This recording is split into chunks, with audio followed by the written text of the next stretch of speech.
Hello, Editor Corey here. This episode is absolute chaos. It was alcohol fueled and many profanities were shared. So if that's not your kind of thing, maybe tune into the next episode. But if that is your kind of thing, enjoy. Hello and welcome to the ESCAPUZZLED podcast, your one-stop shop for all things escape rooms, immersive entertainment, and tabletop needs. My name is Corey, and I am your host as always. And joining me this evening, as always, is Helena. Hello, Corey. It's lovely to hear you. Hello. Hope you're well. Hello. I'm very well. And we also have joining us today Mike, John, and Jamie from the Infinite Escape Room podcast, which started back in late 2018. The Infinite Escape Room podcast is a podcast in which four geographically diverse chums come together to solve an escape room of the ears. Only this escape room is never ending, and each room blends seamlessly into the next. How are we doing this evening, gents? We well? We are good, pumped and ready. Thanks for having us. Not a problem. Thank you for joining us. After many months of trying to get 5,000 people all into the same Discord call, we managed to get us all together in the end. Sorry about that. We are very disorganized. Do not worry. This is absolute carnage on our end as well. So it's perfectly fine. You should see my calendar. It's not okay. Got like 7 recording sessions in the next 2 days. Oh, good God. Absurd. Good luck to you. Perfect. Obviously, as a sort of staple piece of your guys' podcast, you like to start with who you are and what you're drinking. So if you wouldn't mind, could you give us a little introduction as to who you are and what you're drinking this evening, if you are drinking anything? Okay. Hi, I'm Jamie Gibbs, and I'm drinking one of Infinite Escape Room's staple drinks, Hobgoblin beer, which is always lovely. I went out and bought it specifically for this recording because I can't help it. It's just so nice.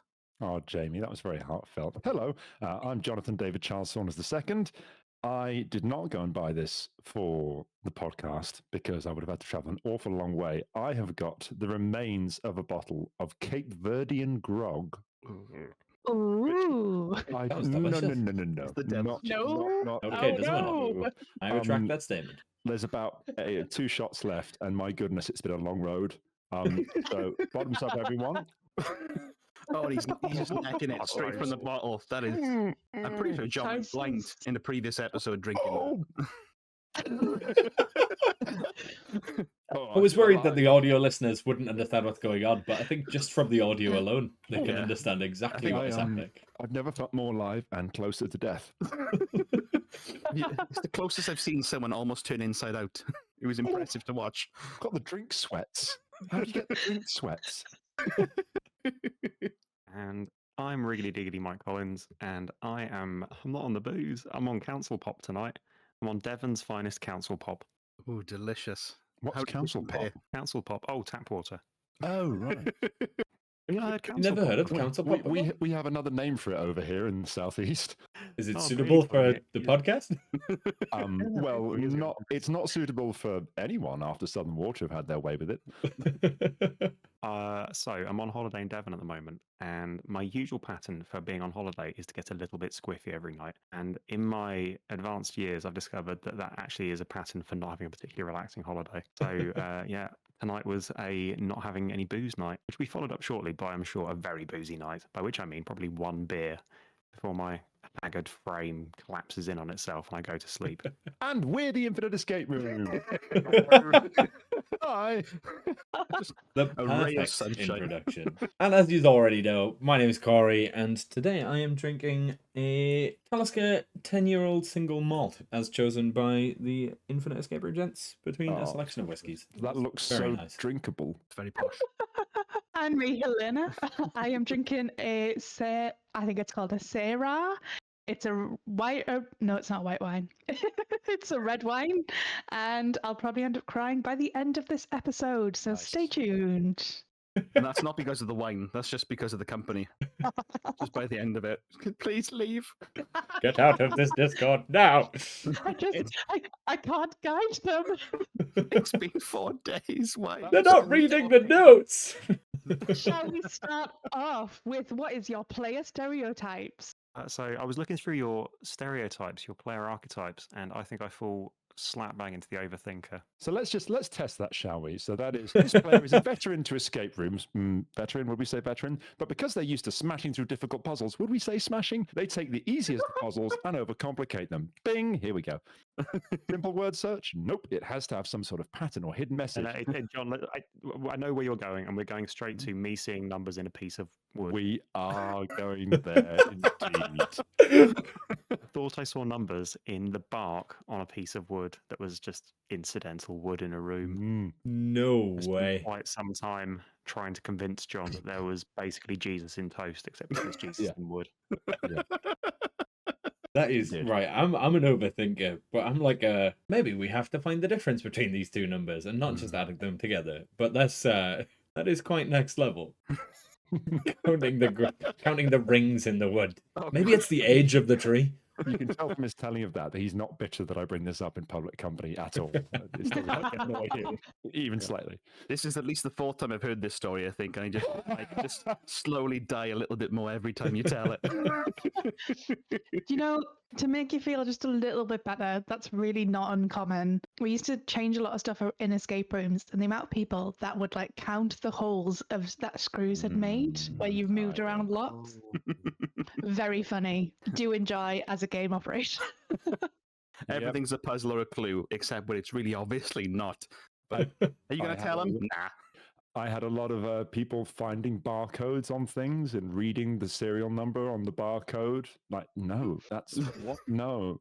Why Had to remove every single barcode from every item in the room.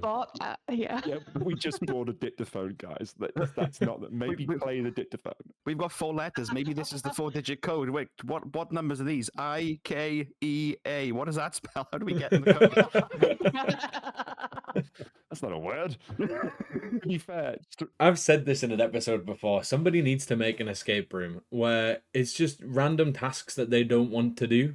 So it'll be like build IKEA furniture, or sort out my emails, or file my taxes, or just like whatever needs done that day. Yeah, and it's not really an escape room; it's just your chores. Do some hoovering. Raise my child.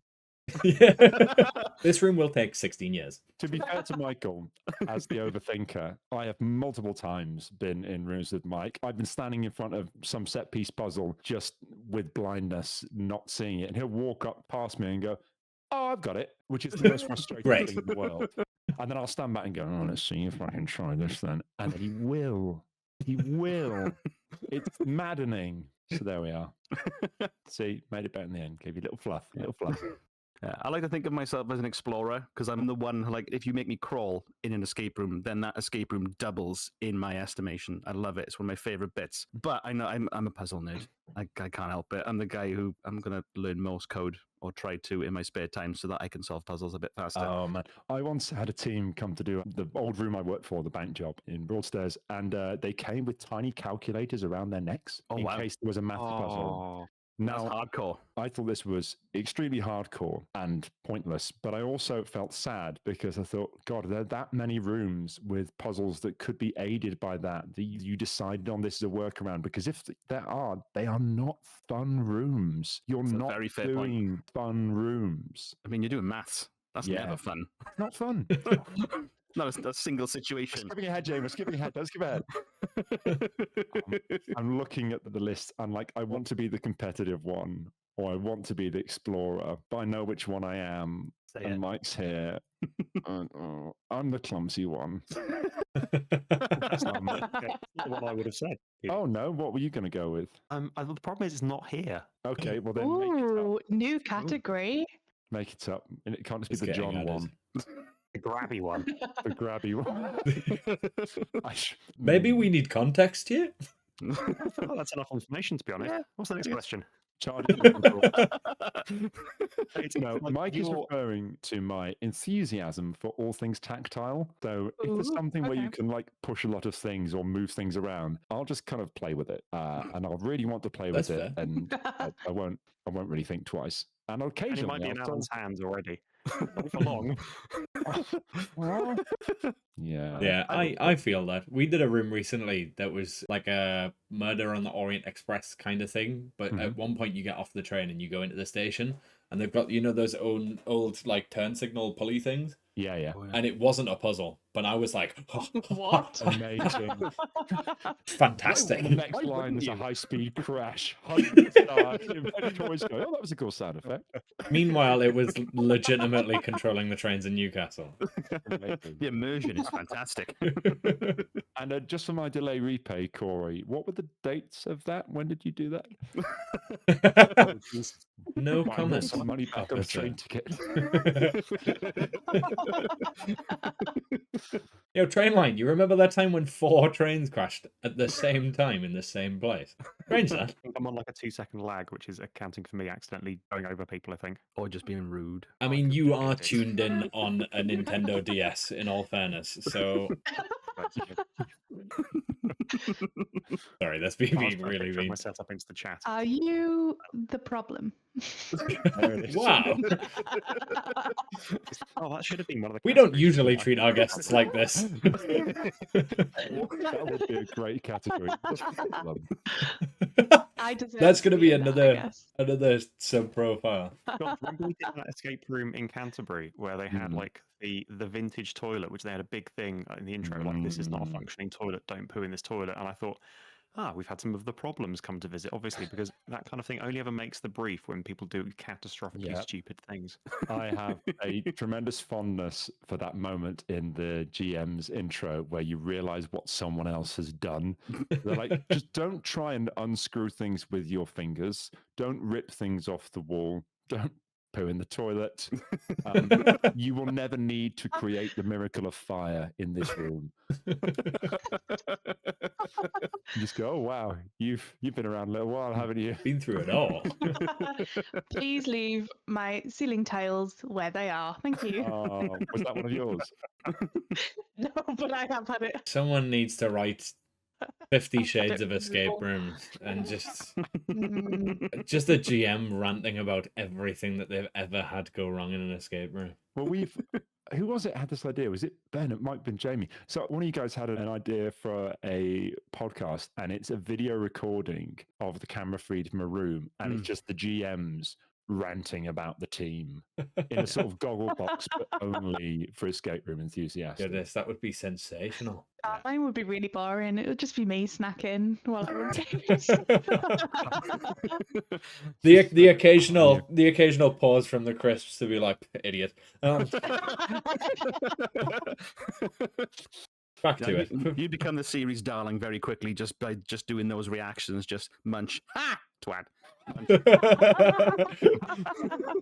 In all fairness, there is those kind of people on Gogglebox anyway, and the fact that they yeah. get paid to do that is astonishing. Isn't it I amazing? know. Yeah. I've never watched it. I can't. Neither me nor my wife can bring ourselves to watch it because just the idea, however entertaining it might be, the idea of watching TV, watching people watching TV just makes me want to burn the world. It's too meta. Yeah. There needs to be an entire Gogglebox episode where they react to themselves on Gogglebox to create this like never-ending goggly box loop. No, can't. Ugly box loop. Madness. Yep, you heard it. Okay, I'm going to wrangle us back on track I before we realised go. this section was labelled quick fire. This was It's question 1A. never. Challenge accepted.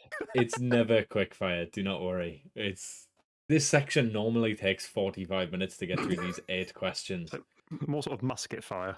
Yeah,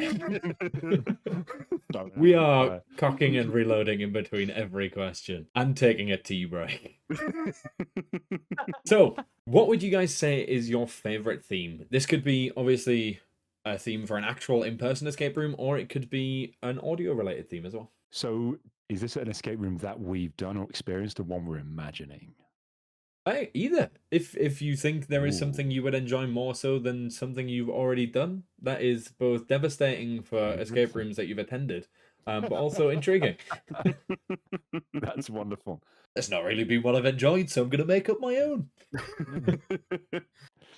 Ooh, I'll, I think Jamie. I'll kick off with nice and simple. Pirates. Great aesthetic, a lot of fun, and the technology is good enough that you don't have to justify Morse code in like an Egyptian tomb. You know, there's enough stuff from the time that makes it still accurate, but you wouldn't notice if it's out of place. That's true. Also, very tactile. One of my pet hates in escape rooms is screens. Okay, I think you could go in the opposite. Then. It's like no screens like because they're never interactive in the way they want to be. They're never satisfying the way they want to be. Whereas like pirate ones, you'll have like a lock with 4 different keys that need to be in it at the same time. And even if they did just buy it from an antiques place, like that stuff just feels great. Yeah. So turning the ship's wheel is really satisfying. Doesn't matter what it does. Could do nothing. I'm turning that goddamn wheel. I'm gonna feel like a king doing it. We've discussed pirates many a time because some people love the theme of pirates and some people absolutely hate it because it's so like overly done. Yeah, it would be nice to get off the ship. Yes, in my opinion. And what, and go on a raid? I'd be interested in a raid. I mean, I don't know, like sort of Treasure Island-esque kind of thing. You know, Goonies, like in a cave, but still piratey, but not necessarily just stuck in the galley. Yeah, it's just the same room over and over otherwise, really, isn't it? Yeah. But, you know, for better or worse. That's not to put down pirate rooms. Some of them are sensational. Some of my favorite rooms are pirate rooms, but that's beyond the point. Yeah, I definitely something kind of oldie worldy. I really like mechanical things and potions and candlelight and stuff like that. I find really atmospheric. I have a soft spot for space rooms, but they always feel a little bit naff. I know what Mike's going to say. Mike's going to say that's part of the charm. That's part of the Red Dwarf like lovability, and it is. But if they're aiming for Red Dwarf lovability, sure. But most of the time they're trying to be like spaceships. And it's so rarely gets there. Whereas an oldie worldy room with candles and stuff, you can sort of use all of that dimness and mechanicalness and simplicity to be more authentic more easily. So yeah. Oh no, I'm frozen. Yeah, you have been for like Jamie, half you an are hour. frozen in the most judgmental. Interesting. Can you still hear me though? Yeah, we can hear you perfectly we've just been fine. leaving in strategic pauses, Jamie. That's just For my like several minutes, I was like, does Jamie actually want to be here? Or like, what is occurring? Just I feel severely judged. There is a certain young Brian Blessed vibe there as well, I'm suddenly seeing. It's part of my 40-year plan to live a decade as Brian Blessed, so I'm glad you said that. Live a decade. Yeah, who wants to go next with their theme of choice? I'll go shit sci-fi. I love a shit sci-fi. I knew it. I absolutely adore. The more Red Dwarfy and janky it feels, the more they've embraced using bits of old washing machine. The more I like it. Nice. Really makes me smile. I agree. We've done some fantastic space escape rooms. I have a very similar favorite game that they were like using basically like takeaway tins to line their walls. And do you know what? It looked great and I loved it. Yeah, it was like takeaway tins and like cake foil tins and you know the ones with like the patterned bottoms. That like must have smelled amazing. sensation. They were unfortunately clean. Oh. Otherwise, like an entire escape room that smelled like baked goods, I don't think I'd leave. I'd struggle. And that isn't a bakery themed room. Like, Yeah. it's like if you've got that good a relationship with a baker, then maybe Maybe get me some damn cake. bread-based cryptex or something. Oh, Oh, that would be a really good sort of trial puzzle in a room that you can eat the clue by accident. oh my goodness! no, Imagine. Snacks. Can you imagine just the feeling of shame? This would totally be me, but the feeling of shame when you get halfway through and it goes, "Oh, it's on the biscuits." Hey, John, John, why are there crumbs there? You didn't. You didn't. And I'd be there going, I'm sorry. Given how often you consume biscuits while recording the podcast as well, John, that is scarily accurate. This is fair. You'll hear some episodes. John, what did you think of that last puzzle? I'm not editing that out. At risk of ruining our fun, I think Corey did kind of remind us gently this was the quick fire round. Nah, it's fine. I already have 2 full episodes to record to edit anyway ahead of this, so it's gonna be a long few weeks. It's fine. Okay. This is why we leave 2 weeks in Embers are between burning. episodes. Corey, shut up. There it is. So you talked about your favourite themes. Let's talk about your least favourite themes. Quickfire, go! Room Prison with stuff theme. in. It was so quick fire, we got them all at the same time. Yeah. What was yours again, Mike? Oh, what did I say? Oh, sorry, I said room with stuff in. You said prison. I'm with Mike here on Room with Stuff in. He's talking about a room that we did together in Milton Keynes that I hated. Let me explain at It's length. story time again. Story time. Quick fire, like, John. the kind of like corporate escape room where there's 6 of them in a row and there's some vague styling, but it's pretty pathetic. And there's like a desk that looks like it's been thrown down the stairs, and all of the padlocks have had several lives and rattle, and it's all just a bit ropey and ill thought out, and usually some rubbish to do with time travel that makes no sense. It's all on laminates. Yeah, it's all on laminates, and they are starting to peel. They will not be Ooh. replaced. Yep. We've all played this Truthfully, game. We've all played this game. Sent shivers down my spine. It's a franchise. You know the franchise. No, I mean, could we just say least favorite theme franchises? That's Yeah. Yeah. Yeah, valid. totally fair. Has 100%. anyone Although played good one? Oh. there is Oh, go on. Reality Escape in Edinburgh have recently Oh, started they're really good. taking on advice from their games masters and allowing them Ooh. to sort of create their own games, which is incredible to see from a franchise. Yeah, it was nice to see them taking on note from their games masters, and obviously games masters are the backbone of the escape industry. And they know, like they know Yeah. where the problems are, yeah, exactly, and they know what people like, dislike. and they know the bits where the wrinkles in a room where the team never gets this bit. They always have to be prompted here. There's always a stumble here. There's always a sag in the rhythm of the game here. You know, your GM sat there and watched the damn thing 500 times. Of course, they can tell you. Yeah, it was super smooth, flowed great, story was great, room looked fantastic. Like, it was well worth a try. It's called Ritual at Reality Escape in Edinburgh. Anybody gets a chance to Reality do it while Escape. they're up Corey's invoice will be with you shortly. there? Ching!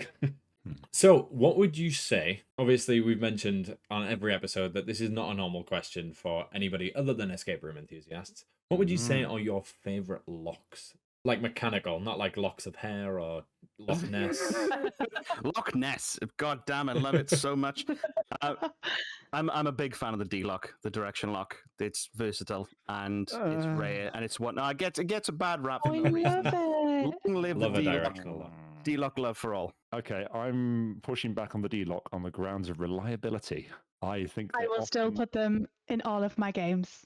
they often get very, very wibbly, very wobbly, and yeah, not so sure about that. Yeah, nobody likes a wibbly wobbly D. Yeah, no, they don't. Beautiful, that was beautiful. What's my favorite lock? You know I'll get what? in with mine while you have a think, Yeah, John. you get Mine you is get with yours. a satisfyingly chunky shackle. Oof. Just like, we said pirate escape rooms earlier. Not The my chode favorite. of But, locks. you get like ye ancient padlock with like ye young chunky key. Basically, not another Yale lock, but something with the size of like a cricket ball and the weight of a bowling ball, with a massive fucking key to lamp in it. Absolutely, there's something about turning that, and the clunk is very satisfying. I have a left field one here. My favorite lock is the 4-digit combination lock where you brute force the last digit. Oof. Someone's chosen violence. Because there is nothing more satisfying than saying to your team, guys, it's 7. How did you know? I knew. It's fine. Let's go click, click, click, click, click. Yes. Love it. Absolute scumbaggery. Love We brute have all done forcing that. literally everything. Yeah, don't. Yep. None of you could look the camera in the eye, in Helena's case, upside down, and say you have never resorted to brute forcing the last digit. I solemnly swear I am up to no good. I actually had a much harder test of conscience in a room pretty recently where they just left like the penultimate puzzle finished in the room.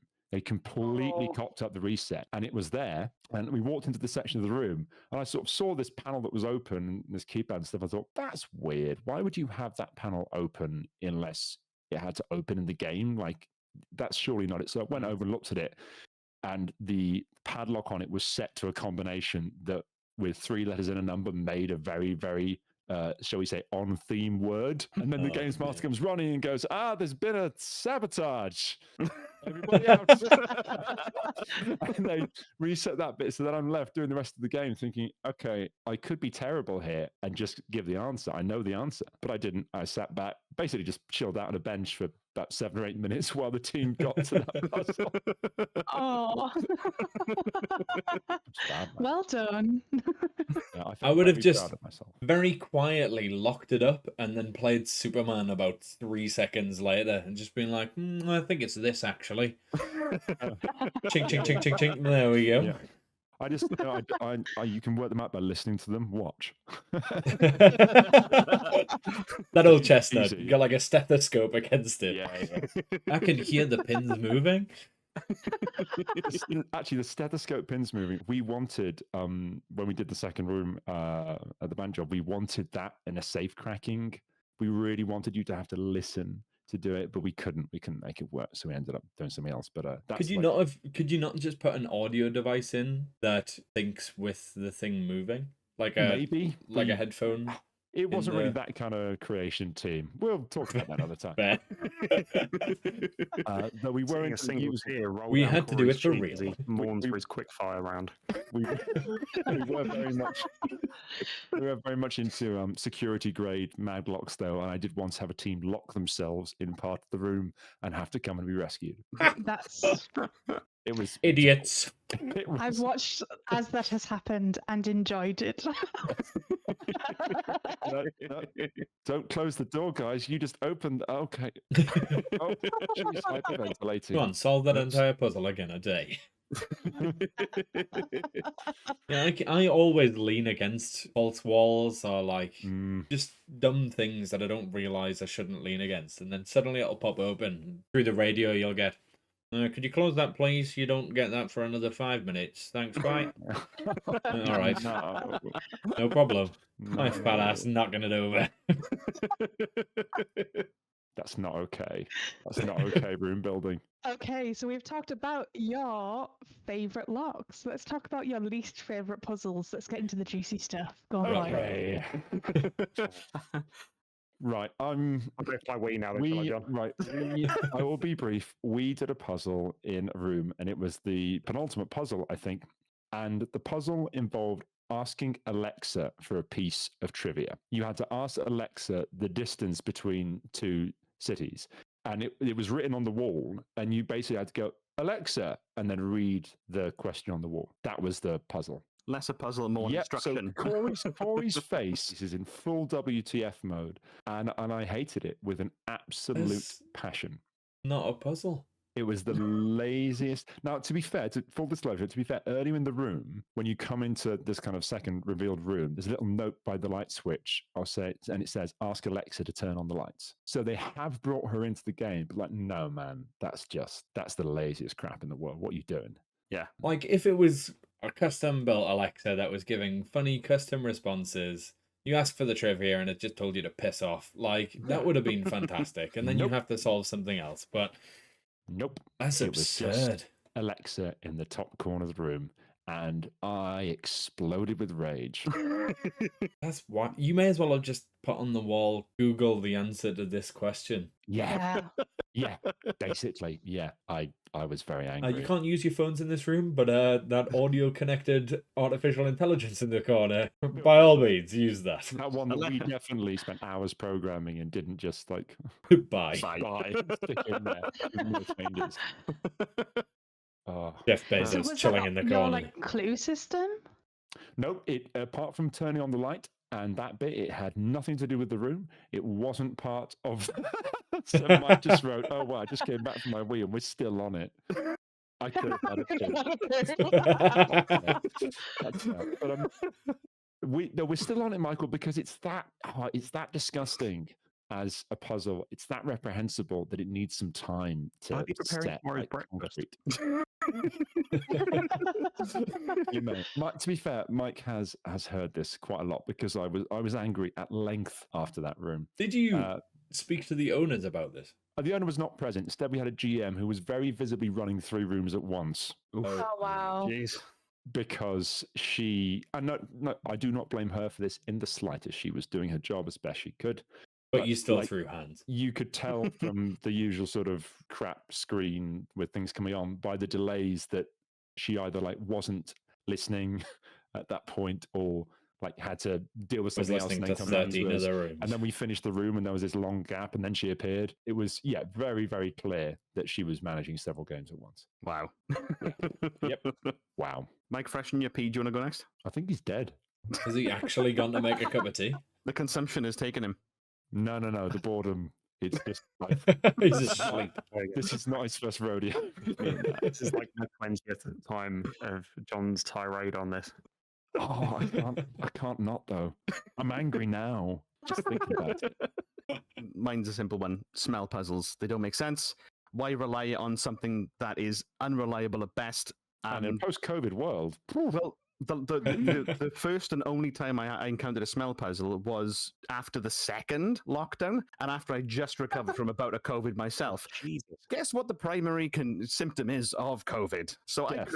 I couldn't do the symptom, not the result. Oh, so- So yeah, so that smell puzzle came in and couldn't do it at all. They all smelled exactly the same because they smelled of nothing. It's a stupid mechanic to rely on. primary symptom of COVID. Oh, absenteeism from selected family events. Oh, That's just being her. me. That's got nothing to do with COVID.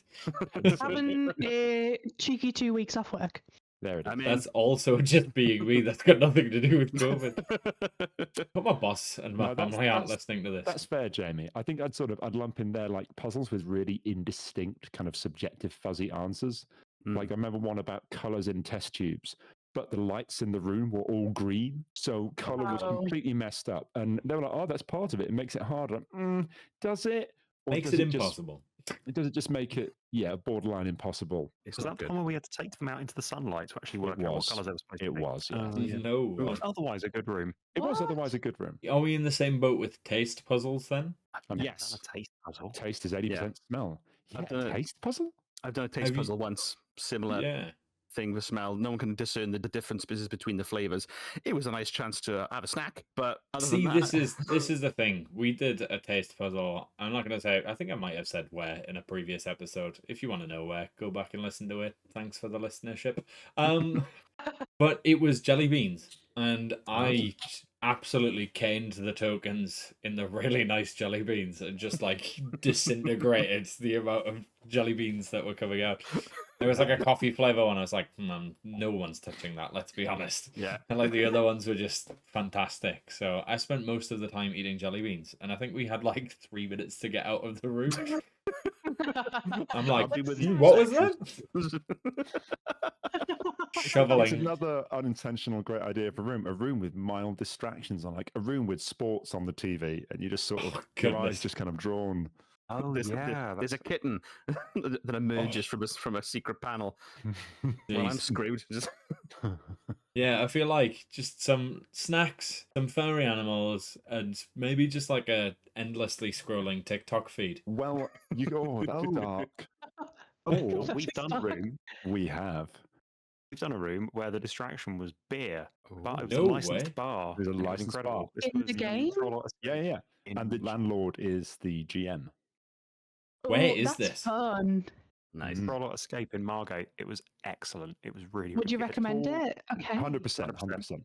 But I'd recommend it. We did it as the last room of a 3 or 4 room day. It was a 4-room day, which is the most we've done. So we were both shattered and just wrecked. And it was a brilliant last room of the day because like the puzzles were challenging and interesting, but at the same time, you can basically stand at the bar with the beer and have a chat with the GM doing a silly West Country accent and have a laugh. Though he was incredibly mean to us. Oh. In character yeah. or just in general? Yeah, in character. Yeah, he was. I think he realized early on that we were up for a ribbing, and we proceeded to then not be very good for 90 minutes. It was 90 minutes as well. Yeah, so you've got time to have a beer in it. That Okay. sounds sensational. It was great. If Scotland want to take a hint and do a room with whiskey, Oh. I'd be on the floor by the end of 60 minutes, but Yeah, this is it. thoroughly enjoy it. Taste 7 whiskies. Which is the best? That's the answer. Oh, God damn. I'm right again. Lead to the top by sitting in the bucket. Sorry. So, what would you guys say are your strengths in an escape room? Do you want to hit this first, Maybe Mike? you're a professional solver. Oh, me? Oh, Christ. Okay, I'll go for occasional bursts of insight when it comes to logic puzzles. I will occasionally be able to look at a puzzle and go, oh, it's this kind of puzzle. and then go, this relates to this, click, click, click. But then, as mentioned earlier, I will also sometimes look at a piece of wood and go, I think this wood is talking to me. Mike, come back to us, Mike. Come back to us, Mike. So we've had a beer room. Now we're also going to have a hallucinogen room. We're doing all the good ideas. This is where Yeah, the industry is going. Which mushroom tastes like this? They all taste like chicken. It's great. Lick these 5 frogs in the right order to get the perfect concoction. The GM is the Cheshire Cat. This wall feels really lovely. Correct answer. Through to the next room. I mean, one of my other slightly hated rooms was a room set in an asylum with like white walls. Hated some really good stuff, but also a maths puzzle involving a prompt which reminded you of a certain area of GCSE maths. That was the prompt. No. And I Was it again, Pythagoras theorem by any exploded. chance? No, it was BODMAS. Oh, Jesus. Ooh. You genuinely, the prompt came up. Remember BODMAS? And I think I screamed, "We paid money for this!" I just couldn't. I know some people like maths is the language that they naturally speak. Fine. I'm just not one of them. Not me either. Second we see any maths in a room, I'm just immediately like, it's somebody else's problem. Yeah, and it's just it's a non-puzzle. Same with riddles. I hate riddles in an escape room environment because they're open to interpretation. Most of the time they don't fit the room, and it's just guess what word this could be. Yeah. You can't work it out. You either know it or you don't. Yeah, there's no skill to it. Like, there's nothing you can work through. It falls into the absolute no entry trap of requiring or being boosted by outside knowledge. Yeah. Yeah. And that's a no-no. Like That's not good at all. the core and everything is that the puzzle is a question in the room with an answer in the room. Unless Alexa can answer it, in which case. They have no presence in an escape room. Yeah, if the maths equation done in a certain order is the answer, then there better be a hint somewhere in the room that explains that. Because no. But fortunately, if you're a team with calculators around your necks. What? Yeah. I've had teams turn up with like torches, and I thought that was adorable. Love that. Calculators, whole nother level. At which Absolutely love point that. you leave the house lights on for the entire game. It's really atmospheric, guys, but screw you. Strengths. My strength is complaining about them. No, I'm okay. I'm finding fault. I really struggle with this. It's the English in me. I'm just, I don't know. I think I'm quite determined. Like I keep the rhythm up. I never slow down. I never sort of relax for a bit. I'm like, we did a thing, great. Next thing. I think I'm quite good for sort of pushing that forward. Yeah, because you and I do quite a few rooms together, John, and I tend to be a bit more laid back, and you tend to be like you've basically got this manic energy in a room. Like we enter a room and John immediately starts sweating, bouncing around the place. And to be fair, there's probably a few where I'm like so preoccupied just mulling about pastries or something, and John's like, no, what about the thing? That we actually get out in time. Ironically, So, yeah. my strength is probably keeping us on topic.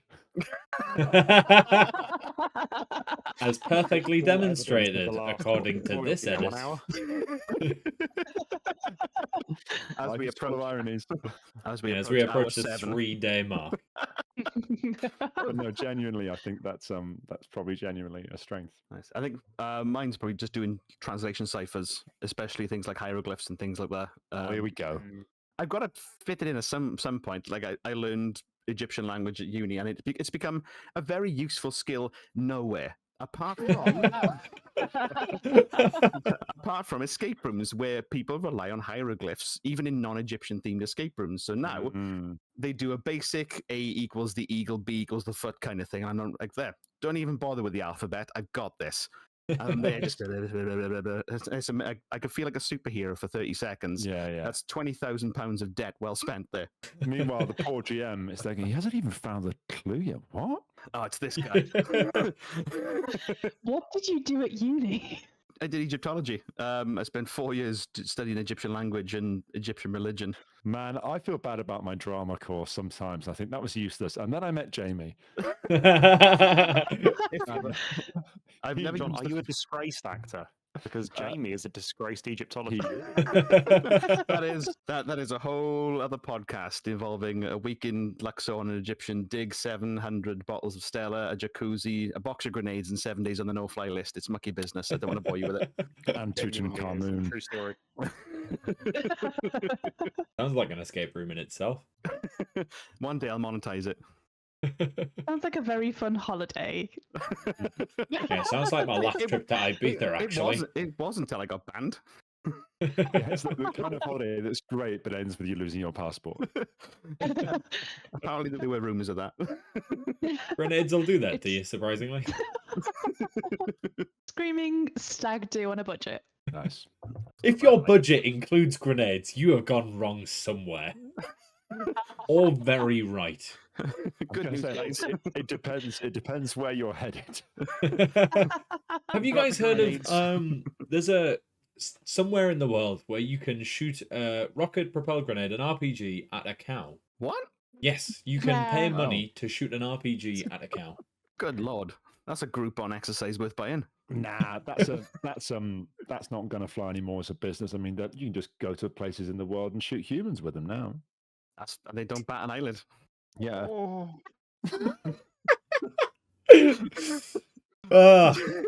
I can smell the edit already. Okay, we've got some embers going. Let's get you back on track. Embers, there's a forest Oh, fire that was occurring such right such now. a GM intervention. That was beautiful. I'm like, guys, you're up to time. Would you like a clue? Please take the clue. I don't get paid overtime. I want to go home. Okay, so let's get home on time today. So you have gone over your you've gone over your least favorite puzzles, strengths, and also your favorite locks, all of that good stuff. But let's get on to the nitty gritty. Let's go through your weaknesses in an escape room or in life. We can make this into a job interview. It's up to you guys. Nice and simple for me. Anagrams.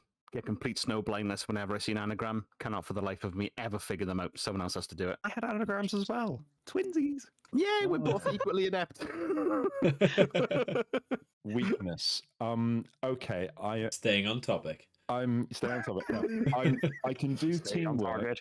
I can do teamwork when it's a physical thing, like we're working together physically to achieve something. I'm fine at that. But when it's like working something out between us, I'm really bad at that. I agree. I need silence. I need to be able to process it in my head and not have I somebody thought you were just shouting agreeing things to back me and being forth. bad at that. You're like, I agree. I've listened to Dreadful. I have heard 200 episodes. I agree. oh, see, that'd be a much better, more entertaining thing. Like, having listened to some of the back catalogue, what do you think our weaknesses are? Oh, goodness. Good question. Go on. I mean, on a strength front, dad jokes. Indefinitely on a strength front, dad jokes are on point. Yeah. My favorite is just completely left field comment, which will floor me for the rest of your episode. And I'm like, oh, okay, that happened. Yep. Or like very niche references. Yeah. Be something borderline cancelable, but we let it in just to see what happens. It's There's through the there's a filter. few of the earlier episodes where I just think, yeah, we could get away with that 3 years ago. Less so now. It's fine. We've educated them. There was an episode that centered around Downing Street and pig fucking, if I remember correctly. Oh my god. And I remember listening to that podcast and just being like, this is the best thing I've ever heard. And also simultaneously, the most disturbing thing I ever expected to come up. Yeah. Wait until this Sunday's episode. Uh-oh. Your last sort of, I think there's 5 of them as of like 3-4 days ago. Is that right? Oh, the last run. Rotary Club. Yeah. Of the Rotary Club. That's porn. I'm sorry. Absolute filth. I'm like smirking as I'm listening to it. I would like to defend myself and say that mine was the cleanest of the episodes. It was. That is true. You'll Strange. notice as time goes on with the Infinite Escape Room, the mentions of the elusive Infinite Escape Room OnlyFans account, the mentions of that get more frequent as time goes on. Eventually, it'll become a reality. By me, I'm spearheading the movement. If I'm there's money in it. Already has the tab open. He is one button click away Yeah, from yeah. creating that profile. Yeah, the Patreons are going to get a new support platform. Just using locks as tassels is going to be amazing. Goodness. Directional nipple tassels. There's a market for it. Shackle on your Goodness. tackle. I'm a 3-digit combination lock, and you got the code. Oh my god! It's Imagine getting coming further. across walking into an escape room and there just being somebody lay on a bed with a chastity belt on. Like, good luck. You did miss a part of that, like the crucial part in Mike's episode, which I believe you're referring to, where he's lying on the bed naked, and what's happened to him, Mike? Fucked to death. There we go. See, I'm currently listening to the back catalogue. Like, I started listening from 2021 and then got up to date, and now Nice. I've gone further back. So I've Oh, not shit. listened to any of the latest, like, 5, 6, Oh. 7 episodes. So You've got I'm a blissfully delight to come. unaware and You also have to listen concerned. with headphones on, not out loud. Not in a public place. I shall not listen to that at work in a heavily children Yeah, Children. maybe populated area. Heavily. don't use heavy your children. PA system, you know. Oh goodness! Imagine. One of those where Thank you- you. though. Glad you listened. Thank you. It is There's sweet. been so many times I've had the podcast on while I've been like hoovering or something at work, and people will be like shifting stuff around me, and I'll belly laugh out loud, and people will just be like, "You okay?" And I'm like, "Yeah, it was Yeah. just hilarious, but I can't explain it because it has no context. It also shouldn't be hilarious." Marrows. I am the crazy dog walker on my streets because of your podcast. Yeah. Laughing. That's what we aim to be. It's to That's the create. highest compliment. Jamie, have you extended the offer yet? I feel like we're just blowing smoke. Let's degrade them again. Come on. Yeah, Do it. We can Do it. take it. We can take it. yeah, that one Just a quick one, episode. Jamie, have you extended the offer yet? I have not extended the offer, Mike. Would Give you like them to the do that? marrows, Jamie. Give them the marrows. What is the extending of Right. offer? Ruh-roh. Corey and Helena, if you'd both reach under your desks. I'm joking. There's nothing there. Brand new Honda Civic. You get a car. You get a car. A Tesla for me? Oh, here we go. A color puzzle with a blue light And a smell attachment to it? Oh, and an Alexa. Oh. I'm not sure what the offer is, Mike, so you'll have to enlighten me. Okay, no, I was going to say the offer was, we were hoping that you guys would like join us on a recording at some Yeah, point. obviously, Fuck come on no. the show. Yeah, that'd be good fun. Yeah, we'd Just like- absolutely love to. I feel like it would be even more carnage than this is, but it would be nice to put that editing in somebody else's hands. Oh yeah, you can cause the chaos rather than try to Woo! fix it. And then for the first time, you can say the thing and then have that sort of shiver down your neck as you realize I have no control over whether that goes public. Yeah, can't wait for that on Patreon another will do it. podcast on Patreon. I apologize in advance.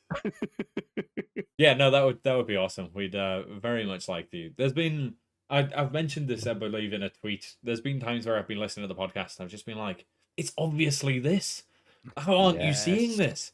But I feel like Yes. put in the same situation, I'm gonna be that person who's like, I don't know what's going on. You absolutely are. Yeah, I love that. It's not okay because I really big myself up when it comes to escape rooms. Almost always to my demise. Or friends will do it. We'll get to an escape room and people will be like, "Ah, he's done loads of escape rooms. This guy, professional." And I'll get in there and be like, "What is luck?" Start licking the windows. I do have a pet theory here that you are genuinely best to have at least one newbie on the team at all times. Oh, 100%. I feel like we Oh. went into an escape room where a very clumsy friend of ours just like kicked some blocks on the floor and one of them turned over and it was a puzzle piece.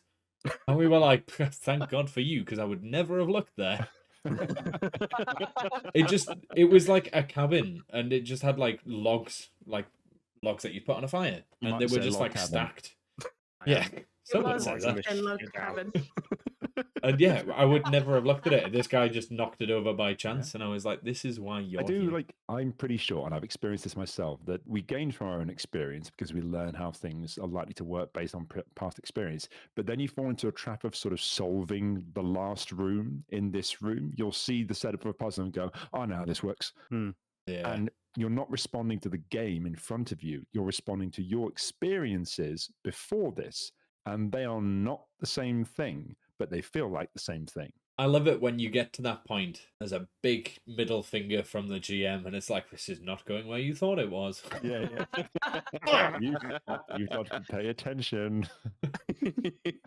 Whereas, like, if you have a newbie on the team, they don't have any of that. They're responding to this thing as it happens to them in real time, with nothing to color their experience, and that can be really, really useful. Agreed. So our weakness is being professionals. We're too good. I hate when my friends are like, "Oh yeah, she's really good at escape rooms, and she's got an escape room podcast," and I'm like, "Shut the fuck up!" My response to that is, don't confuse experience with expertise. Just There because it you is. do them a Yeah. lot does not mean that you're good at You're them. good. I'm terrible. I write things down wrong, and then everyone gets really frustrated with me. And I'm like, I really tried. You said The, you were an expert. No, you said I was an expert. Yeah, I am not self-proclaimed. we had, when we were doing the second room at the bank job, we got a Team Squared came and played. Do you know those guys? Yeah, And not personally, but know of you, them. yeah, you're kind of aware of them. The So legends. they came, and it was really, really satisfying to watch because they played our first room and they liked it, but they had all the same issues with it that I kind of already knew about.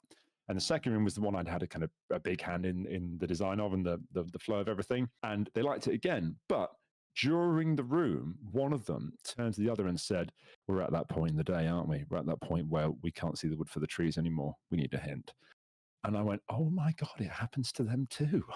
It happens to these guys Even the with big 2,000 boys. rooms under their belt who just did an hour-long room in 25 minutes and called that a reasonable time.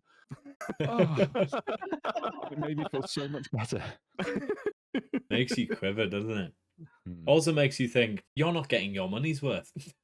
Yeah, I mean, there's a whole debate there, isn't there? I think there's a debate there in the Yeah. industry more widely, like what is value for money in an escape room? Is it time? Is it special effects? Is it depth of puzzling? Is it actors, God help us, being thrown in to do stuff for no good reason? And each room and each maker defines it differently and has a different idea of what people kind of want and what people feel is valuable. You definitely see some of the holes in that sometimes, where you Yeah. go, "Oh, you thought this is the thing I'm here for." It's not. It's not. We mentioned this in a previous podcast, in that you almost get punished for being good at escape rooms by attending escape rooms. Like, the faster you get out, the less you get to enjoy it. Or not necessarily the less you get to enjoy it, but the less time you get to spend enjoying it. Per se. Yeah, I'm with you on that. I've quite often finished a game really quickly and then gone, "Do you have any more?" And we'd have a discount on it.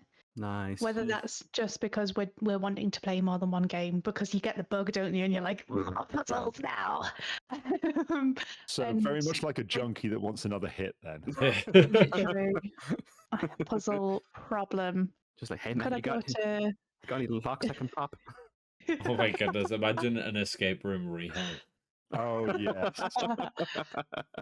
What you got They there? they What have put you in a room, got? they sit down to talk to you, and you're immediately like, "I think I know the combination for that door. I reckon I could get out without even talking to them." Yeah, you'd be sat in the circle saying, "Hi, I'm Jonathan. I'm an escape room addict, and I looked at my wife this morning and thought, I know how to solve you. And boy, was I wrong.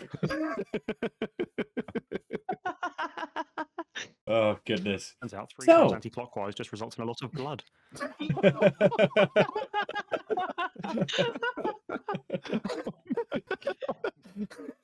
oh, I tried to segue us. I tried to get us back on track.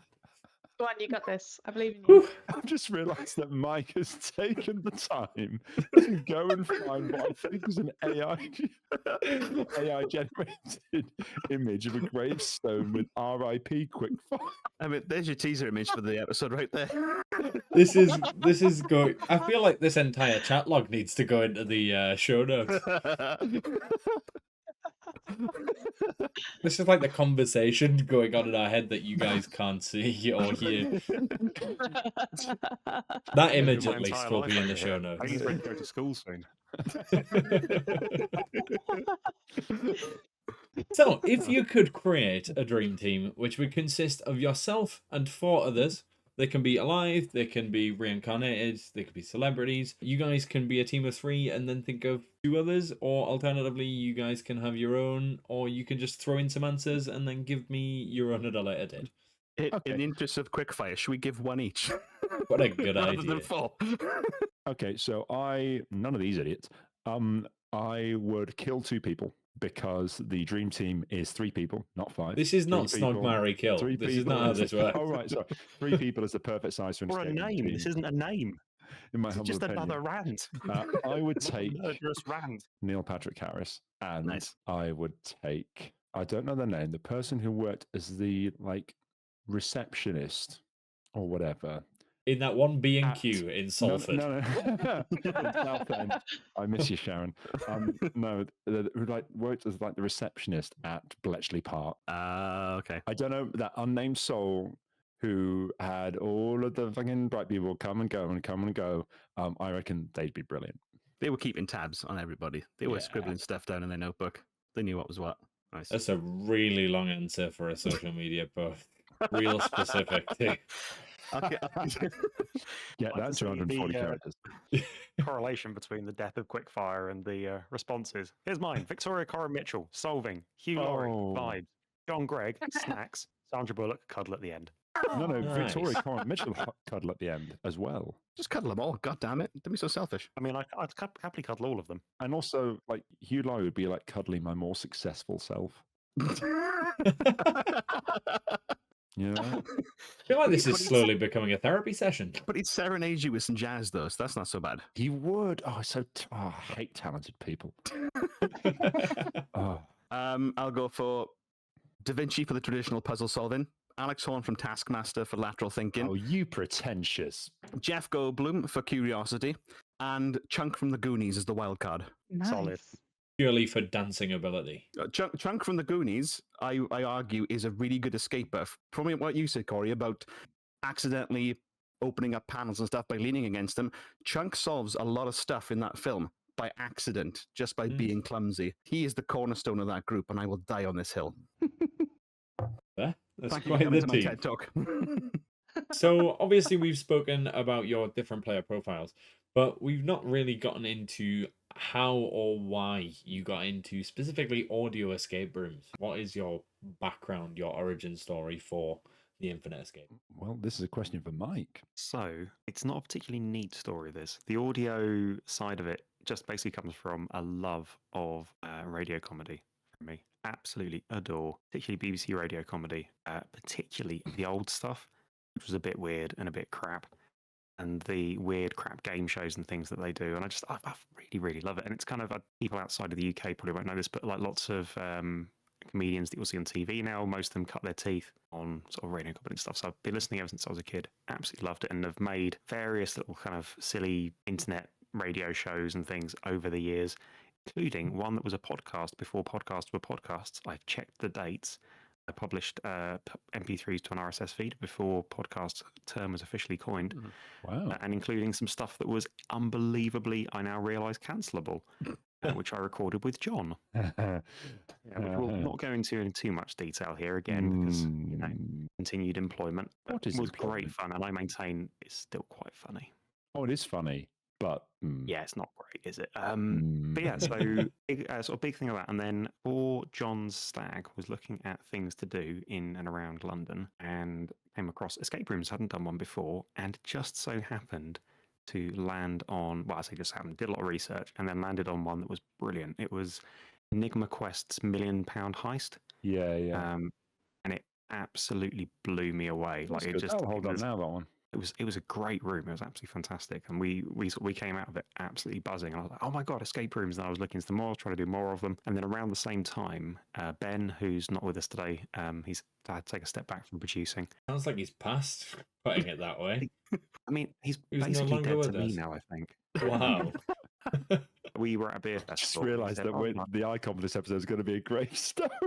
we're at fire and Ben." I'm Ben. Yeah, so yeah, we were at a beer festival, and Ben was like, "Oh, I want to do a podcast." As people say at beer festivals when they're smashed, When not they're realising white guys in their mid-30s, to be Yeah, fair. but unfortunately, I just hit the optimum whiteness and mid-30ness to follow through. And after having followed through at the beer festival in Portaloo, I then followed through on the podcast. Oh. Went to Ben. I was like, Ben, what do you want to make on this podcast? And Ben was like, I don't know. I thought you'd figure that out. So I was like, okay. And then, yeah, I think that night I was sort of like, okay, put two things together: podcast, escape rooms. We recorded the pilot, which has subsequently gone from the internet just because There is a bit in the middle here, in the middle of that, where he calls me and we discuss it at length and hone the idea. But he's left that part out. That's fine. Hey, it sounds like you got back from a beer festival and just winged it. yeah, that was exactly it. That was exactly it. I came up with my Actually, idea in the toilet. I wasn't involved for the first while. You did, yeah. You called me and you were like, I've got this idea. And we kind of chewed it over at length. I have no memory of that. Oh my god, I know it's coming. I was at work. Wow. I stepped outside for work to give you. Yeah, a call. yeah. We've been friends didn't for I a invite long you? time. Yeah, I don't know. Oh man, whoops. More importantly, why didn't I know Jamie then? Anyway, yeah, and yeah, we just sort of started making it. Really, not really much of an idea what we were doing, but we were kind of feeling it as we went. I did some horizon scanning, i.e., a very quick googling on the internet, and couldn't find anything else like it.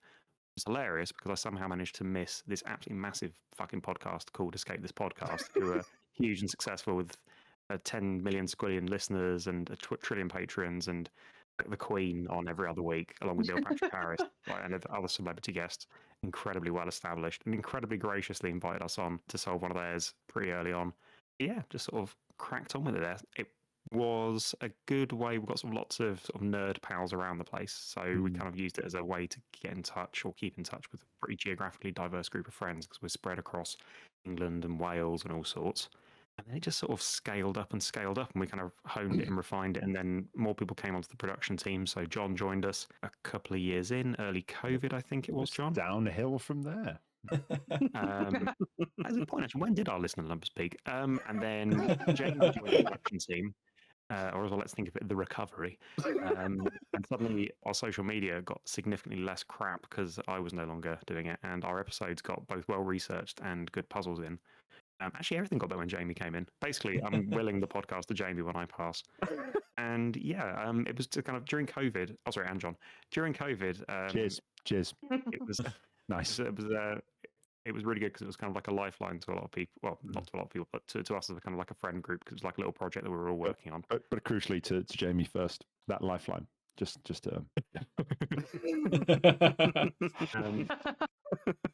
Anyway, yeah, and we were just kind of we felt it out as we went. We've been going for about 350 episodes now, I think. Yeah. Are we the most prolific escape room creators on the planet?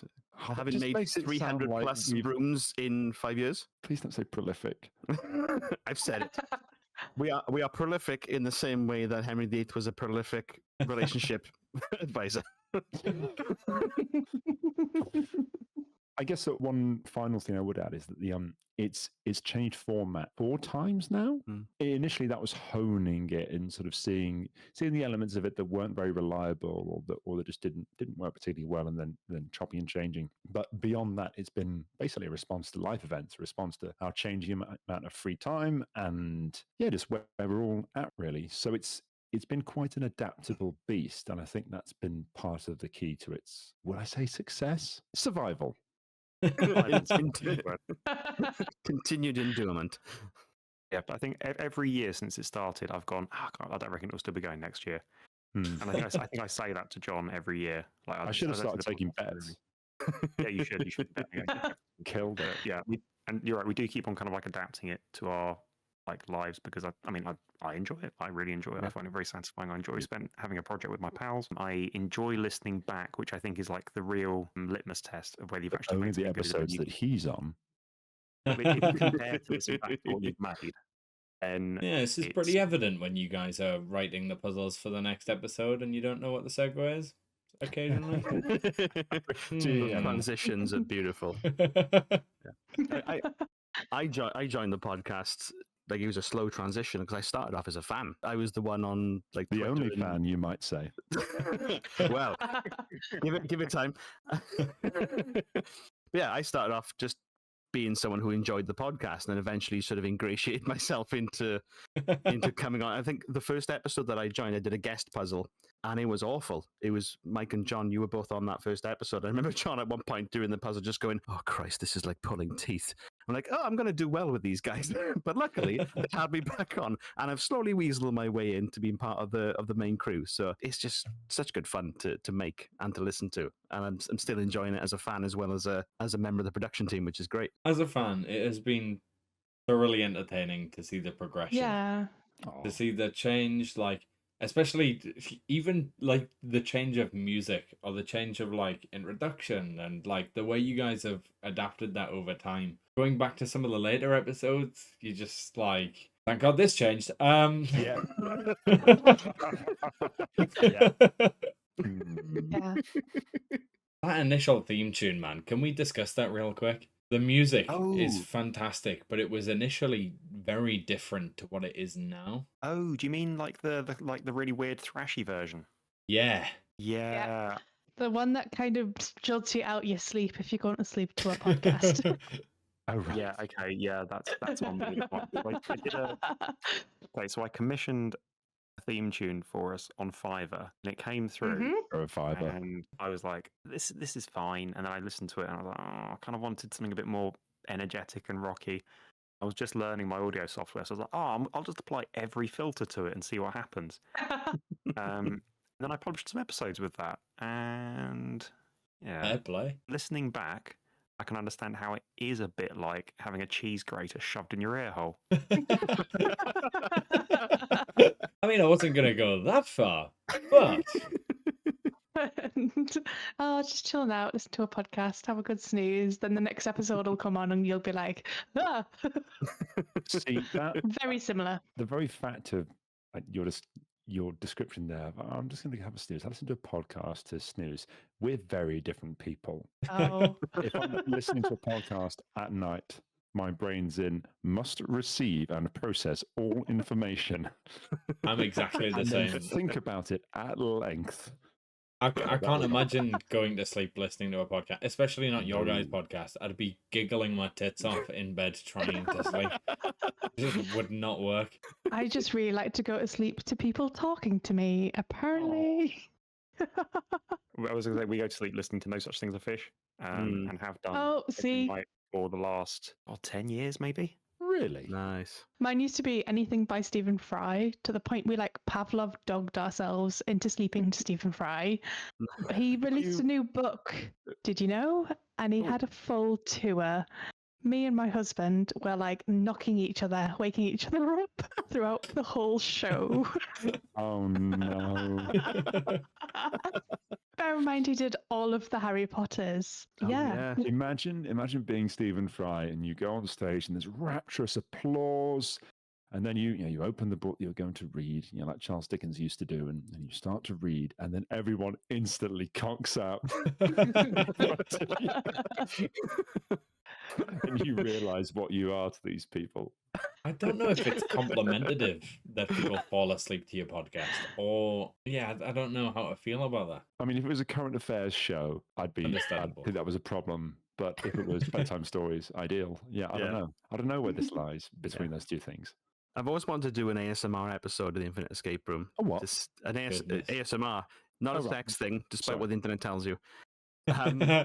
Yeah, I think it would be a really fun challenge for like just our regulars to try and just keep it down, keep it chill. And when I pitched this idea at the Reality Escape Con when I did it online last year, and a few people was like, "Oh, that's a good idea. I'd come on for that." And like the people that said yes are the loudest people that I've probably met.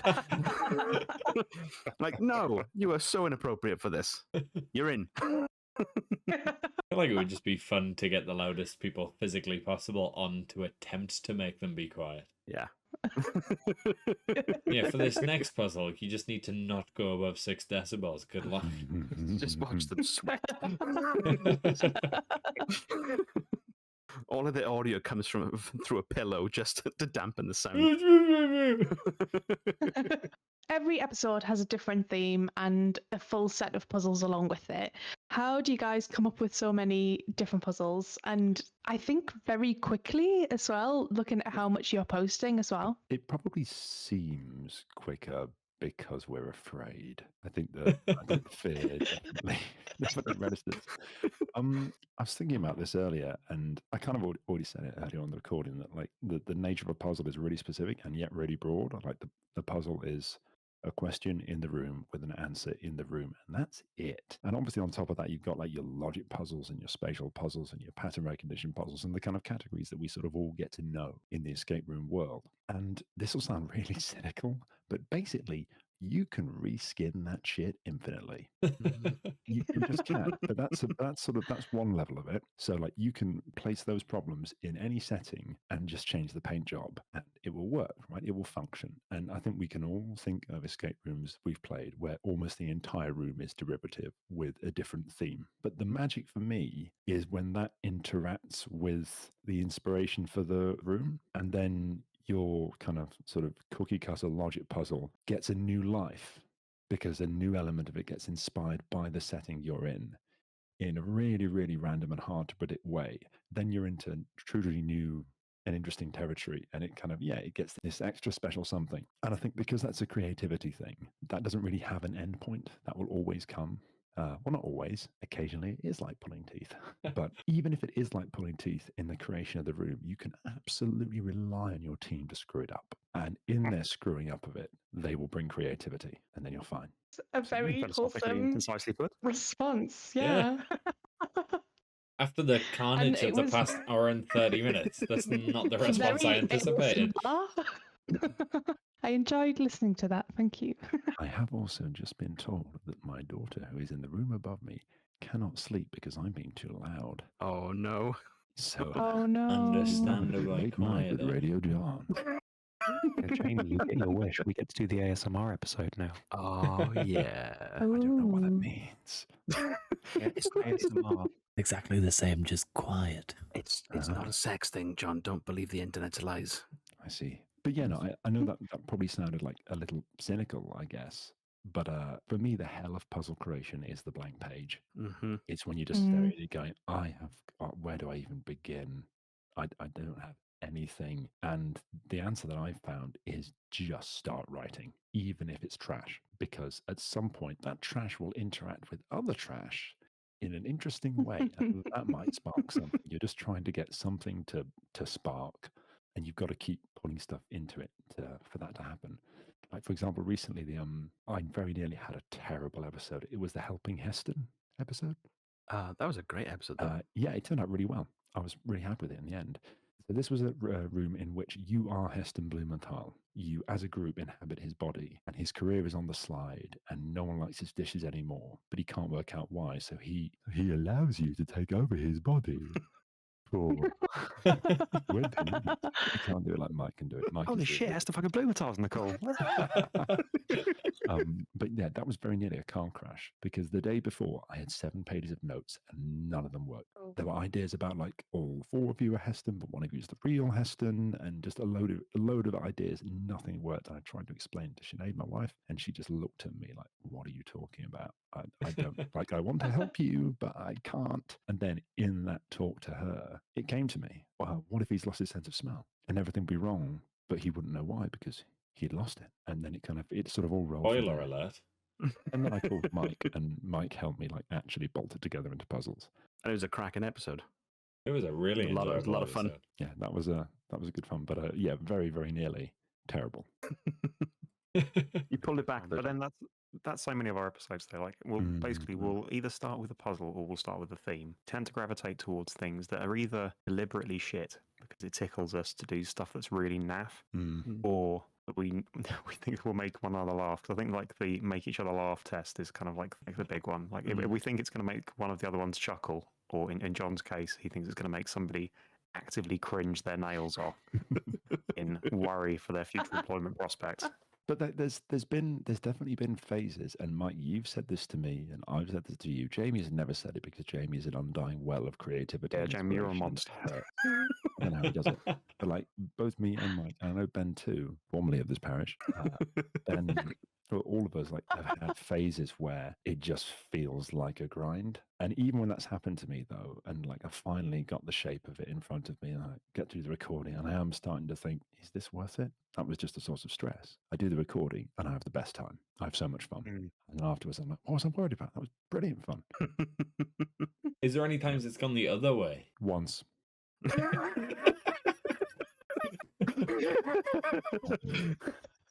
We like to get all the juiciest gossip here on the ESCAPUZZLED Right, podcast. Mike, I'm not going to tell them the content, okay? Is that all I'm right? trying to work out which one you're referring to. No. You'll know the one. So I had an episode. Is this the ghost episode? No. This episode Oh. exists, but this exists, and you will never know, listening to it, that anything was ever wrong. Oh, this one. But, yes. So there was an episode, and I had gone with a really, really quite spicy reference to current affairs, and the team didn't really sort of latch onto it or get it because it was kind of periphery to the whole thing. But at one point, one of the team members, who is an ethical, upstanding, decent chap who no longer speaks to me, he sort of asked about it a couple of times. I said, because of he asked again, because of and then they realized, and the room turned. Oh. It was bad, and the team basically collectively said that has to get scrubbed, and it did, and Oh, hang on. I was thinking. Okay, I was thinking like 3 episodes simultaneously. Oh. How many of your rooms go like that? you're making it sound worse than it was. Maybe not. Want to give you a list? It's, I have a list. But it's amazing with the I call it the God hand of the editor. You scrub away the bad bits, and you cannot tell anything ever went wrong in that room. Like, if I don't tell you which room it is, there's no way you'll ever find it. And I'm not Challenge very episode when tempted. nobody says goodbye in the outro. It's just John with making 4 different voices. So, as we've mentioned, obviously there's a lot of different puzzles that go into each of the episodes, but there is evidently, listening to the episodes as an avid listener, varying levels of research that go into both individual themes and puzzles. Yeah, How much alright. actual research and planning goes into each episode? Or on an individual level, who actually plans and who doesn't? I think you'll get a different answer depending on which of us responds to this. I assume this would be the case. I'll kick off. So I think in contrast to John's approach, where it's sort of putting stuff down and then getting those connections to come in, I need to give myself restrictions in order to get the creative process going. So it depends very much on the theme. I tend to lean towards historical themes or things that have some sort of pop culture hook because I've got a frame of reference that immediately gives me some kind of restriction to play in. So I did an episode that was set in Johannes Gutenberg's printing press. I knew I had a location, I had a time frame, I had certain elements. I hate doing puzzle types that are more modern than the setting that they're in. So I hate doing Morse code in Egyptian rooms, that kind of thing. Oh yeah, 100%. And those kinds of restrictions, for me, really helps drive that creative process rather than the sandbox, which is awful. Yeah, if you give a man a choice of anything, he can't choose anything. Oh no, that's not the quote. Damn it. But yeah, it depending on the context, I might go a bit extra. So for one episode we did with Dave Spire and PG Law for the Wicker Man, I rewatched the original Wicker Man just so I knew little references and things that I could sneak in. They didn't know. They didn't pick up on it. They didn't give a shit. People rarely do. But I know, and I appreciate that. Like the trivia track on an Edgar Wright film is one of my favorite things to witness. Like all those little subtle things they drop in. Jamie, is this the terrifying moment when we realize that you, who were already producing the deepest, richest rooms that we have, are actually making much deeper, richer ones we just haven't noticed? There are references that nobody's gotten. That might be the most depressing thing that happens to me all week. And today, Jamie, all of my fish died. Oh, no. Well, I'm happy to make your week even worse, John. Thank you. But yeah, I mean, it means that a lot of my rooms tend to be less abstract. I think often, John, you say that the rooms that I do could be a real escape room because usually they're limited because I've put these limitations on them because I'm thinking of it as a physical space. I tend to write them as a D&D adventure. So it's a list of what can I interact with, what can I examine, and it's things like that. I've started using like a reverse question set to get the answers. So I start off with, what's the goal? Get the key. Where's the key? It's in the false bottom. How do I open the false bottom?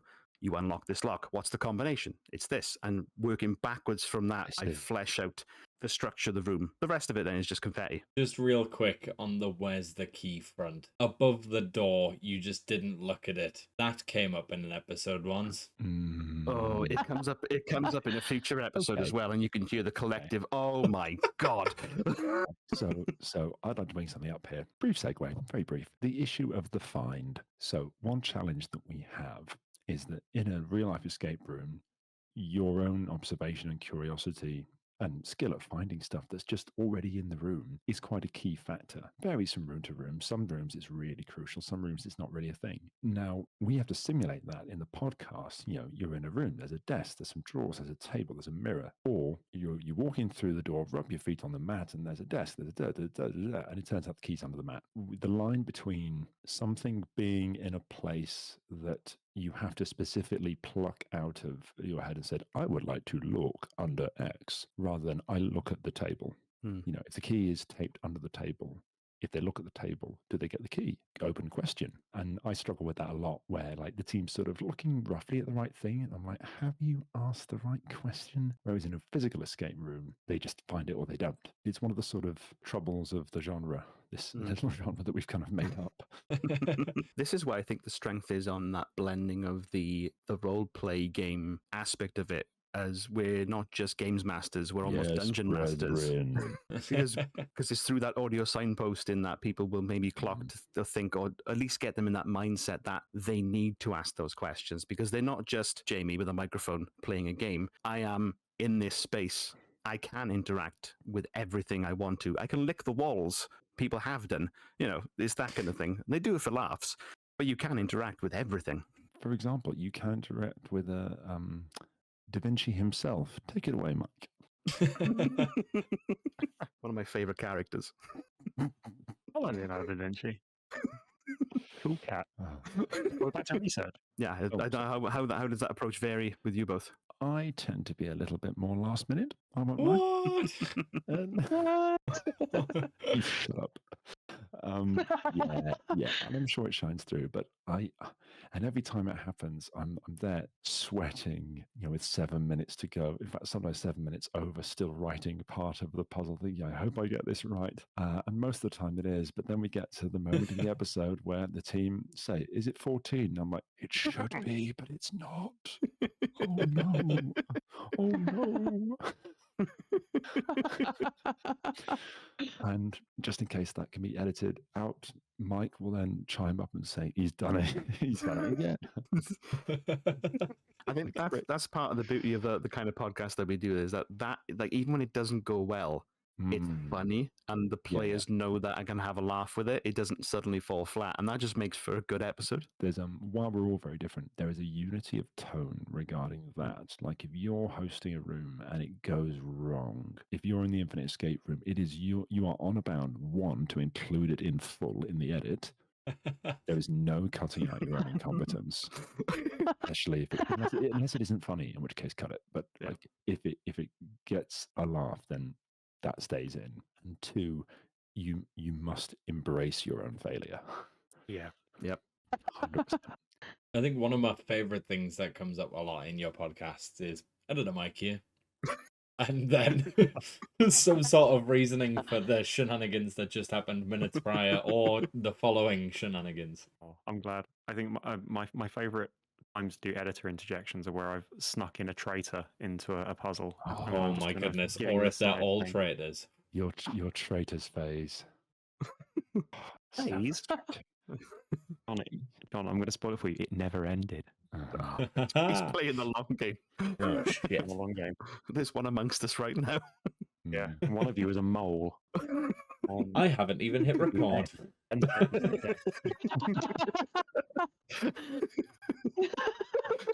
This is all just part of my delirium, pretending to be a podcast host. Mike, what's your process? I sit somewhere between Jamie and John. Mm. And that's, I think, definitely less organised. It tends to be whatever has recently been interesting to me. So if I've been reading a book on Da Vinci, then we So get the a Da Rotary Vinci Club theme room. sex dungeon, do you want to... Well, that's the thing. So if I've been reading a book on Da Vinci, we get a Da Vinci themed room. If I've been reading a book on the home front and like Dad's Army, I'll be doing a Dad's Army shed themed room. If, however, something like the Rotary Club comes up, I'm just like, I don't even want to research them. I just want to cast them. I just want to create a completely fit. It's in the same way that I've never tried to impersonate Heston Blumenthal's voice because I prefer the character that we've created for him. That's not what he sounds like. Really? That's the thing. I have no idea. He might. I genuinely thought that was an attempted impersonation. I do like how often the characters, no matter where they're from, time period, geography, that most of them end up sounding northern. And it's beautiful. I love it, and I roll with it. But yeah, that seems to be a thing that's happened. I think, strangely, I've heard your guys' version of Heston Blumenthal more than I've actually heard Heston. So in my head, that's just how Heston sounds. Yeah. So Heston's He doing is our it. favourite. He is.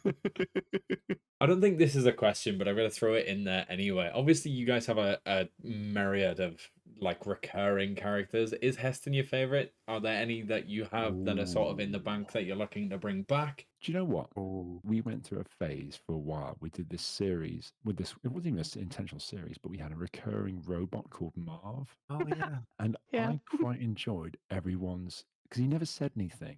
He just sort of led you on. He was a bit like the man in the blue suit in Half-Life, who's kind of always one bit ahead of you.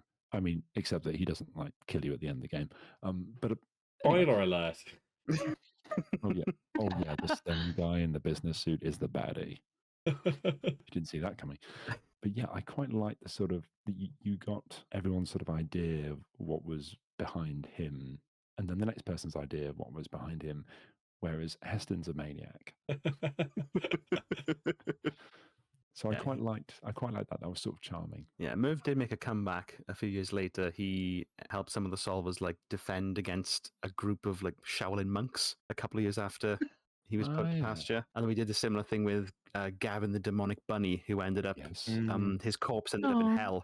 And then about a year or two, a couple of years later, the team went back into hell, into his massive corpse to do a puzzle. I quite like the idea of doing the throwbacks to old characters years afterwards and revisiting those old rooms. Oh, I miss your Winnie the Pooh, Jamie. Oh my He was there goodness. once, and I think once only. I'm Do gonna get. the voice. Oh, Can we no. have a touch of Winnie the Pooh? I'm Wait, afraid what? I don't have enough honey to do these things. Mead is the only thing that will satisfy me now, Christopher Robin. Mm. It's so good. I remember the first time I heard Winnie the Pooh, and I can't remember what the sentence was, but I'm pretty sure it was about him killing himself. And I was just like, I never anticipated this from Winnie the Pooh. But I mean, who has more pathos than Winnie the Pooh? it Didn't was he so just lose left his field. copyright? That was the reason Winnie I the did it, yeah. Pooh. Yeah, Oh, so I've you can got fully it. have it. Dark bit of like intersection there. So you know the guys who made Winnie the Pooh, Blood and Honey Hmm. horror film. So they were going to make. I think they are making another one called Peter Pan, Neverland Nightmare. Have you I seen the got trailer? cast in it. Wait, what? I got You got cast in it. cast in it. Yeah, I was going to be a very small role in it, and then they did like this massive rewrite in that scene. I think didn't exist anymore, so it didn't happen. Well, But you that's almost. heartbreaking. Yeah, they were kind of jerks. Were you going to be Oh. Tinkerbell? Oh. No, I believe I was going to be Tall Man. No, sorry, no. For the character side was creepy Tall Man. Oh, fun. Typecast. Descriptive. Wonder what that character entailed. The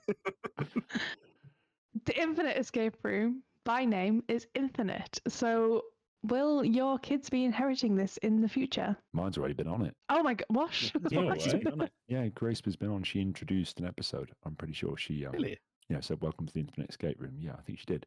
She was Aww. like 4 maybe, so it was a while ago now, but I'm pretty Aw. certain she introduces an episode. Yeah. Oh, that's cute. Really sweet. Oh, and she's done some sound effects as well for one of your episodes. Yes. Oh yes, there was the one where you you were miniaturized in. You were in a little girl's room, and you had to like get through the carpet and into the doll's house and stuff like that. And she did the little girl. Oh, And my Oh, first that's thought was that cute. you'd done an uncanny voice changer, but actually you used your daughter, which was much less creepy. yeah.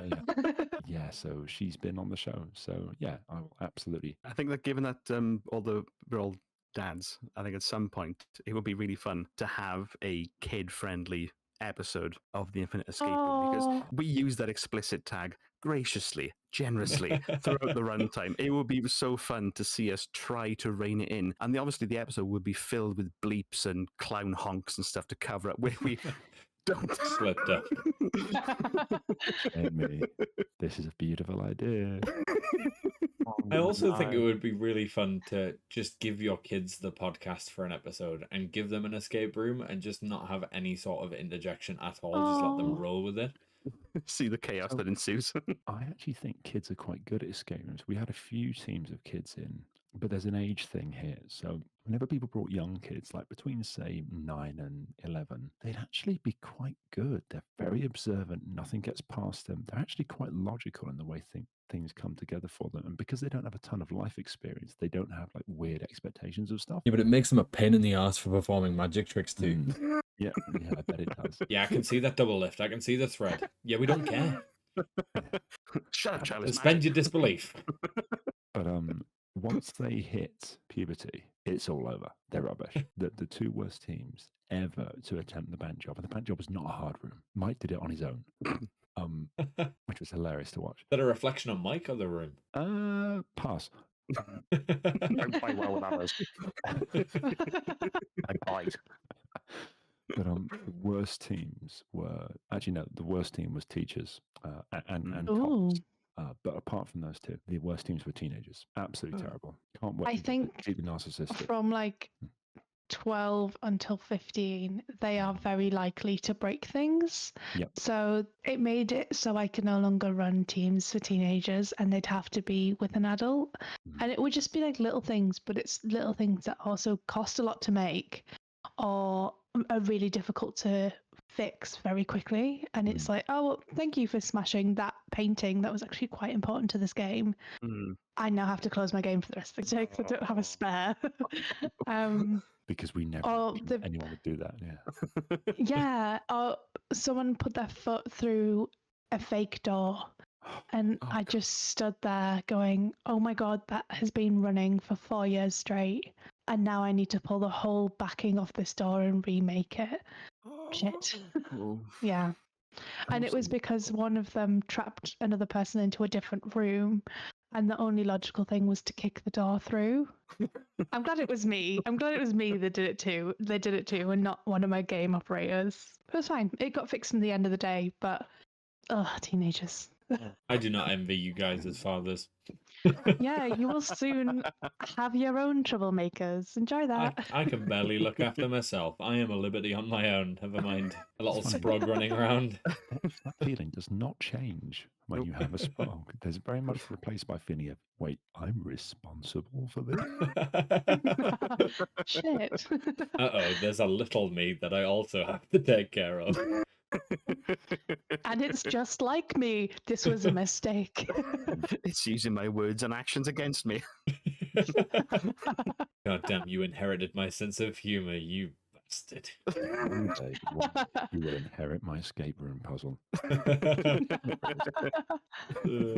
This leads perfectly onto the next question, which is if you could go back to when you started the podcast and give yourself advice or change something on how you did, what would it be, if anything? I have a list. Starting the podcast, for one. I've got one for puzzle creation, and I think, Mike, we've discussed this, so I think you probably agree, but I'm interested in the rest of your thoughts as well. Once you've made your puzzle, however you've made it, take it, and then take one thing out. Yeah. Take it one level of complexity down, because as its creator, the links it requires people to make and the leaps it requires them to make are intuitive to you in a way that they will not be, no matter how straightforward it seems, they will not be intuitive to the team in the same way they are to you. So that extra bit you put in, because you just thought, oh, it might be too easy, I better make it harder. Our podcast has been too easy once in 350 episodes. That's Errol, Errol Elamir, sort of top piece of puzzle creation advice as well for escape rooms. And actually, like, I think Jamie, the last episode we recorded where you had that really elegant shield puzzle, or some of the discussion afterwards was, should it have had an extra sort of layer of complexity? And I think the consensus was, no, actually, it was absolutely perfect how it was. Yeah, I mean, Mike, you would came say that that puzzle in about because 30 seconds, though, Mike. Here it is. Mike was perfect because he nailed it. You almost Rain Man did, just like, done. That was the main part of my episode. Oh, no. Ramptious. It's all right, we fucked up the rest. Fortunately, you didn't see the key. Maybe before I come in with my list, do you want to jump in first? I think I'll echo John's sentiment that it's always more difficult than you think it's going to be. And like when I first started doing puzzles on the regular for the podcast, my wife would play test them, which is great. She'd be like, yeah, I've done this. She'd give some pointers. The trouble is, we've been together 2 decades plus. She knows my brain inside and out. Of course, she's going to get my puzzles. They're going to be too easy for her. I bring them to the podcast, and then everyone hits a brick wall because I've added too much to it because I think that it's too easy. And yeah, at the risk of sounding a bit too trite, I wish I joined earlier because I'm having a blast. Oh, I wish I'd slid into those Cute. DMs years before. my Doc Martens never been the same. I'll pay you back for those one day. Okay, so my list, I was thinking about this. It was more like advice on, we went back to start the podcast again. What would my advice be? And it's a lot of it's advice that I do give people. So I run another podcast, but I've helped a few other people get theirs started. Not through any qualification, I hasten to point out, but it's that thing where other people go, oh, you do a podcast. I want to start a podcast. How do I do this? And then you kind of go, okay, here's some of the things to know. But my first bit is, oh my God, find a less niche hole to fall down than we did. Like if you want to make the big bucks and the big listens, by God, find something with broad appeal in an industry that's not desperately choking under ever increasing costs and rents and things. Well, I'd also say that the trouble with that is that if you want things with broad appeal, you'll find that someone already got there and they have a team of producers and they have a network backing and they have ad spots and they have all of that stuff. You could choose a more profitable pond, but you will find yourself a very tiny fish. Basically, what we should have done is we should have been doing the first crypto podcast or something, or like the 20th crypto podcast, because there are some people to exploit in there. We could be, we could be conning them. We could be doing, I don't know, how do you do crypto scams? We could be doing crypto scams or something. That would have been, some big dollar. We could be retiring on crypto scam money right now. I'd also say, is your advice get into crypto early? Is that when you say it like that, There's still an opportunity for tier coin. There it is. oh man, there probably are some like soft brain people who would. Once the economy tanks, those puzzle pins will be worth a fortune. I need one of these Infinite Escape Room puzzle pins. I am starting a pin collection, and I need to get one. I'm gonna subscribe to the Patreon anyway because I want to listen to the extra stuff, All the specifically naughty the bits. unedited You can podcasts. get Apparently, into regardless of patron status. nah, it's not how this works. I need to support you guys. I know how financially viable podcasts are.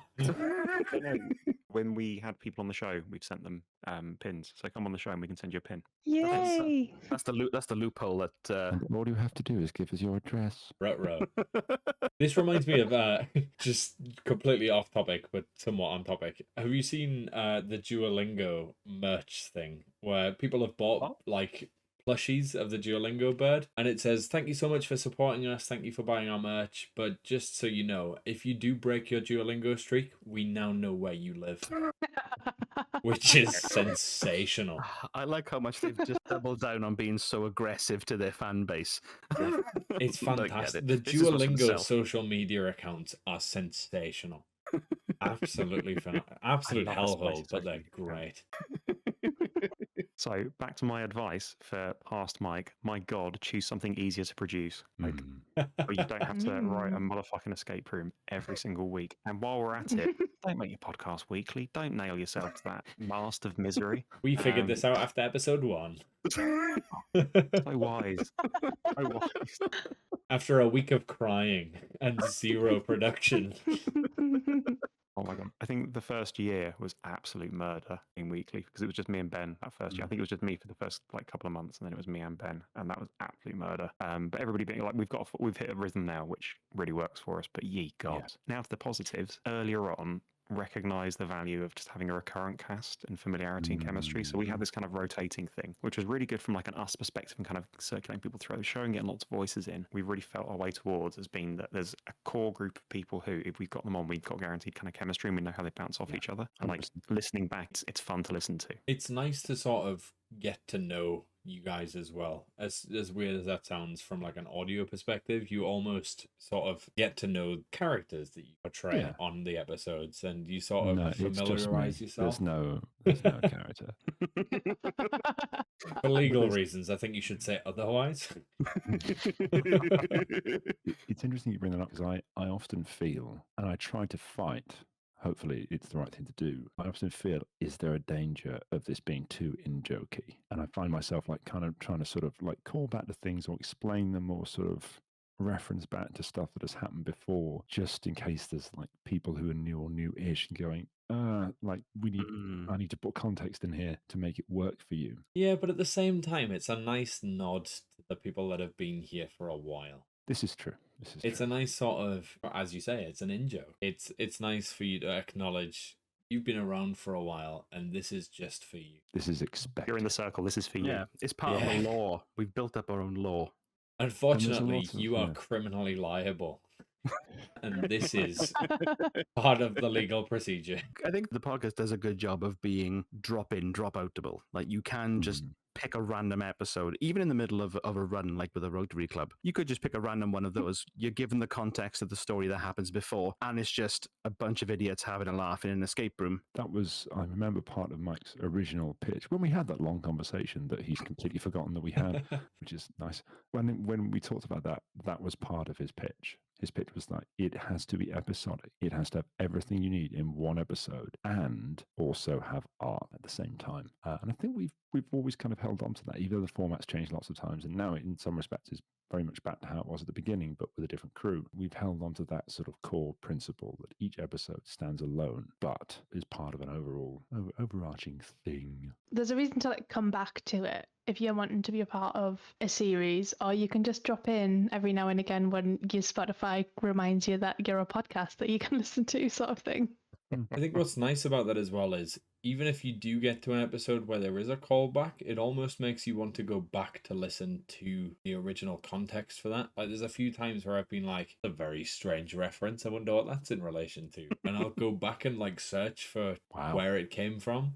Yes. Who the fuck is Heston Blumenthal? Oh God! Once you've opened up that particular Pandora's box, 84 episodes that you have to listen to get the lore behind Heston. Why do Michelangelo, Da Vinci, and somebody else all sound exactly the same? I now want to see you do a Donatello, Michelangelo, Raphael episodes over the next couple of years, and they've all got the same voice as Da Vinci. You were talking about the artists, not the Ninja Turtles. Oh, that's where my brain went as well. Oh, if there was an episode where you had those people as artists, but as you went through the episode, you discovered that it was actually in the sewers and they were the Ninja Turtles and not the original. That's a great way then. Quickly, John, drink more grog. Write that down. Memory. That's perfect. We could invite them onto the show and then see the horror on Corey's face as he realizes he's a guest on his own idea. Oh, goodness. And see how we've murdered it. I can't wait for every trope that I've complained about to be in this episode. It's going to go back to the original theme tune. It's going to have a key above the door. Maths puzzle. And Pythagoras straight off the cuff. You get into this room, a squared plus b squared equals c squared. Good luck. Shit. What do? I choose seppuku. I'm not getting involved in this. Good night, everybody. I'm logging off. I have a calculator around my neck, so. Can I end this thought on a positive note? No. Cheers. Back on the advice.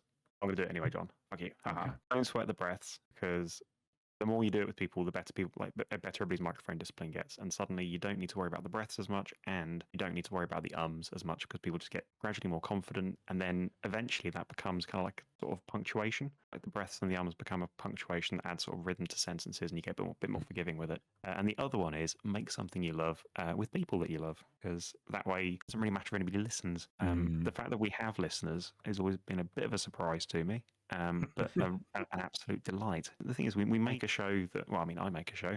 I hope we all share this thought. Make a show that I really enjoy making. I really enjoy doing it with recording with my friends. I really enjoy collaborating with John and Jamie. I think we all bring sort of various strengths to it, and we make it a sort of fun collaborative project, and it's just sort of still fun to do. And then, yeah, like I say, I love the whole thing, and then the fact that people listen is a real bonus. And that's kind of, I guess that'd be my bit of advice is just don't worry too much about people listening. Always sort of record and edit with an ear to the listener. But ultimately, make the thing that you want to make rather than what you think people want to hear. I love like the podcasting right there. Yeah, that was love you, Corey. Just to remind you. Thanks. This is the same on our end. Like at the end of the day, rather selfishly, this podcast is just allowing me to reach out to people that I feel like I would enjoy talking to, and spending an hour, 2 hours just geeking out about things that I thoroughly enjoy and love talking about. And if at the end of the day somebody finds this remotely interesting and also wants to listen along, perfect. If I can help them with recommendations, if I can help them with information or education, great. If they just want a laugh or an escape, fantastic. But at the end of the day, it's just a way for me to have fun and meet new friends and, yeah, geek out. No, this podcast allowed me to fall back in love with something I fell out of love with, which is nice. Directional padlocks. Yeah. Oh, God, I love... Well, it's made it to the point that I can now touch a game that I wrote a year ago and really confidently bring it back to life, which I'm now doing, which is lovely. And I don't think I would have been able to do that when I was still full brain in escape room mode. And it's inspired me to go, actually, I'm going to change this puzzle and I'm going to rewrite this. And do you know what? I'm going to sell it again. And it's going to be a great game. I really enjoy it. Yeah, it's been nice to drag you back in kicking and screaming.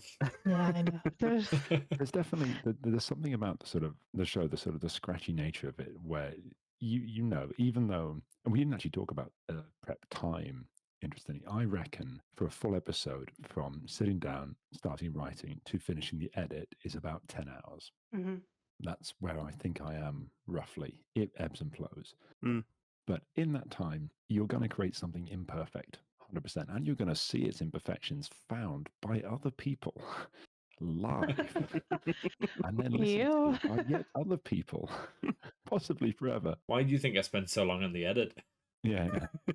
There's definitely something healthy about accepting there's going to be mistakes here, and I'll try and make a better one next time, or run out of time again, maybe that.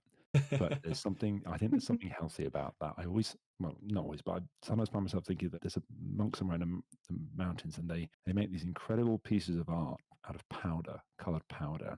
They're very detailed, and they take days to make. And as soon as they've finished it, they wipe it all away and begin It's again. called a mandala. Is it? Yeah, they make incredible art, and just I only know that because of Orange is the New Black. There you go. There's a yoga teacher on it that's like, think of your time here as a mandala. It wipes away as soon as you leave. Except it doesn't, because the legal system records it forever and will cripple you in your future life using this information and give you no sensible route out of it. Just let me have the nice bit, please. You were trying to and, I thought, can't have that. How dare you? John said, Yoga Jones, shut up. And this is why I fear unedited episodes. Mate, you're going to fear the edit on this. I just watched the timer tick past 2.5 hours. It's fine, we've had longer. Editor Corey here. Bet you're glad I managed to shave 45 minutes off of this episode. Corey's in his pajamas already, and I'm not sure he got changed, but he's already there. I'm confident declared to my Nice and wife cozy. earlier, don't worry, this will be much shorter than normal. And she looked at me with a kind of, I also said a very similar thing. I agree, get the though. I same think reaction? when you get lost in sort of I mean, it's happening right now. When you get lost in the enjoyment of an episode, like it's so easy to just forget that it's even a podcast. Okay, so for I don't know if you listeners, saw the pop up there. Mike's just I found also another saw AI that. image of an RIP Quickfire post with a segue in front of it, like an actual segue, like the kind that famously went up a cliff. Oh, the show notes are going to Oh. be almost as chaotic as the episode. You knew what you bargained for. Okay, let's calm down. I can't wait to put a precursor at the start of this episode that just says, sorry. That's it. Hello, editor Corey here. Sorry. On with the show. This has been my last episode because, goddamn, this has broken me. Obviously, as an audio podcast, you're not restricted to a budget or really to the real world at all. But if you did have an unlimited budget to create a room, what would you build? My perfect escape room would be a faithful recreation of the Goonies from the point they enter the Fratelli's restaurant by the lighthouse all the way up to when they get One-Eyed Willie's pirate ship out of the cave and into the sea. And it would be the plot and the everything in that film. There's puzzles already inherent in that they've got built in. You can just add in a couple more. That experience would be incredible. There's a dead body in the ice cream fridge. There's the puzzle with the pipes and the wishing well. I'm all about that. Get some paid actors in for the Fratellis to chase you halfway through. Perfection. Are we actually allowing the guests to set sail at the end as well, or? Well, if there's no budget, we can pay for the liability insurance, so absolutely. Perfect. And the RNLI.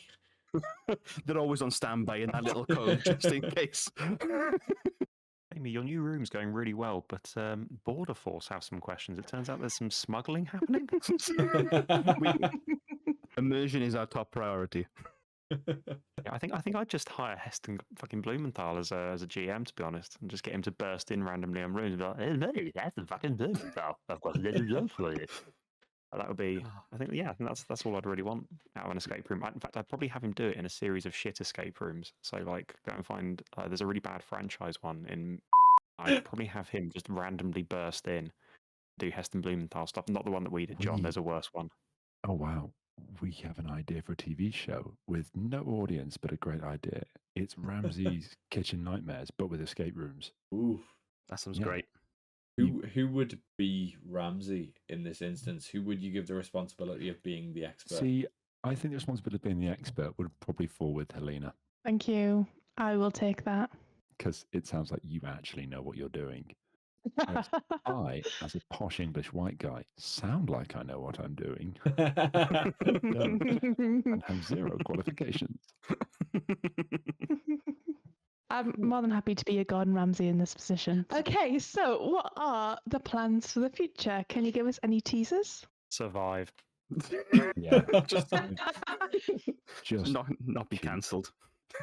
I don't know. What's happened in the past is that we have a sort of a phase of, what do you call it, development? But I don't know, a sort of a phase of something. And even though no one has declared the beginning of this phase, we sort of know when we've reached its end, and we'll have a chat and think about the future and kick around some new ideas, and then Mike will go away and actually figure it out and then tell us what's happening. And we'll go, that's a great idea we've all had. There we go. But it goes through phase of evolution. I think we would be lying if we said that we've ever planned that far into the future, apart from stuff like figuring out a Christmas episode a fair bit before, just to give us time to get that locked in. Stuff like that, yeah.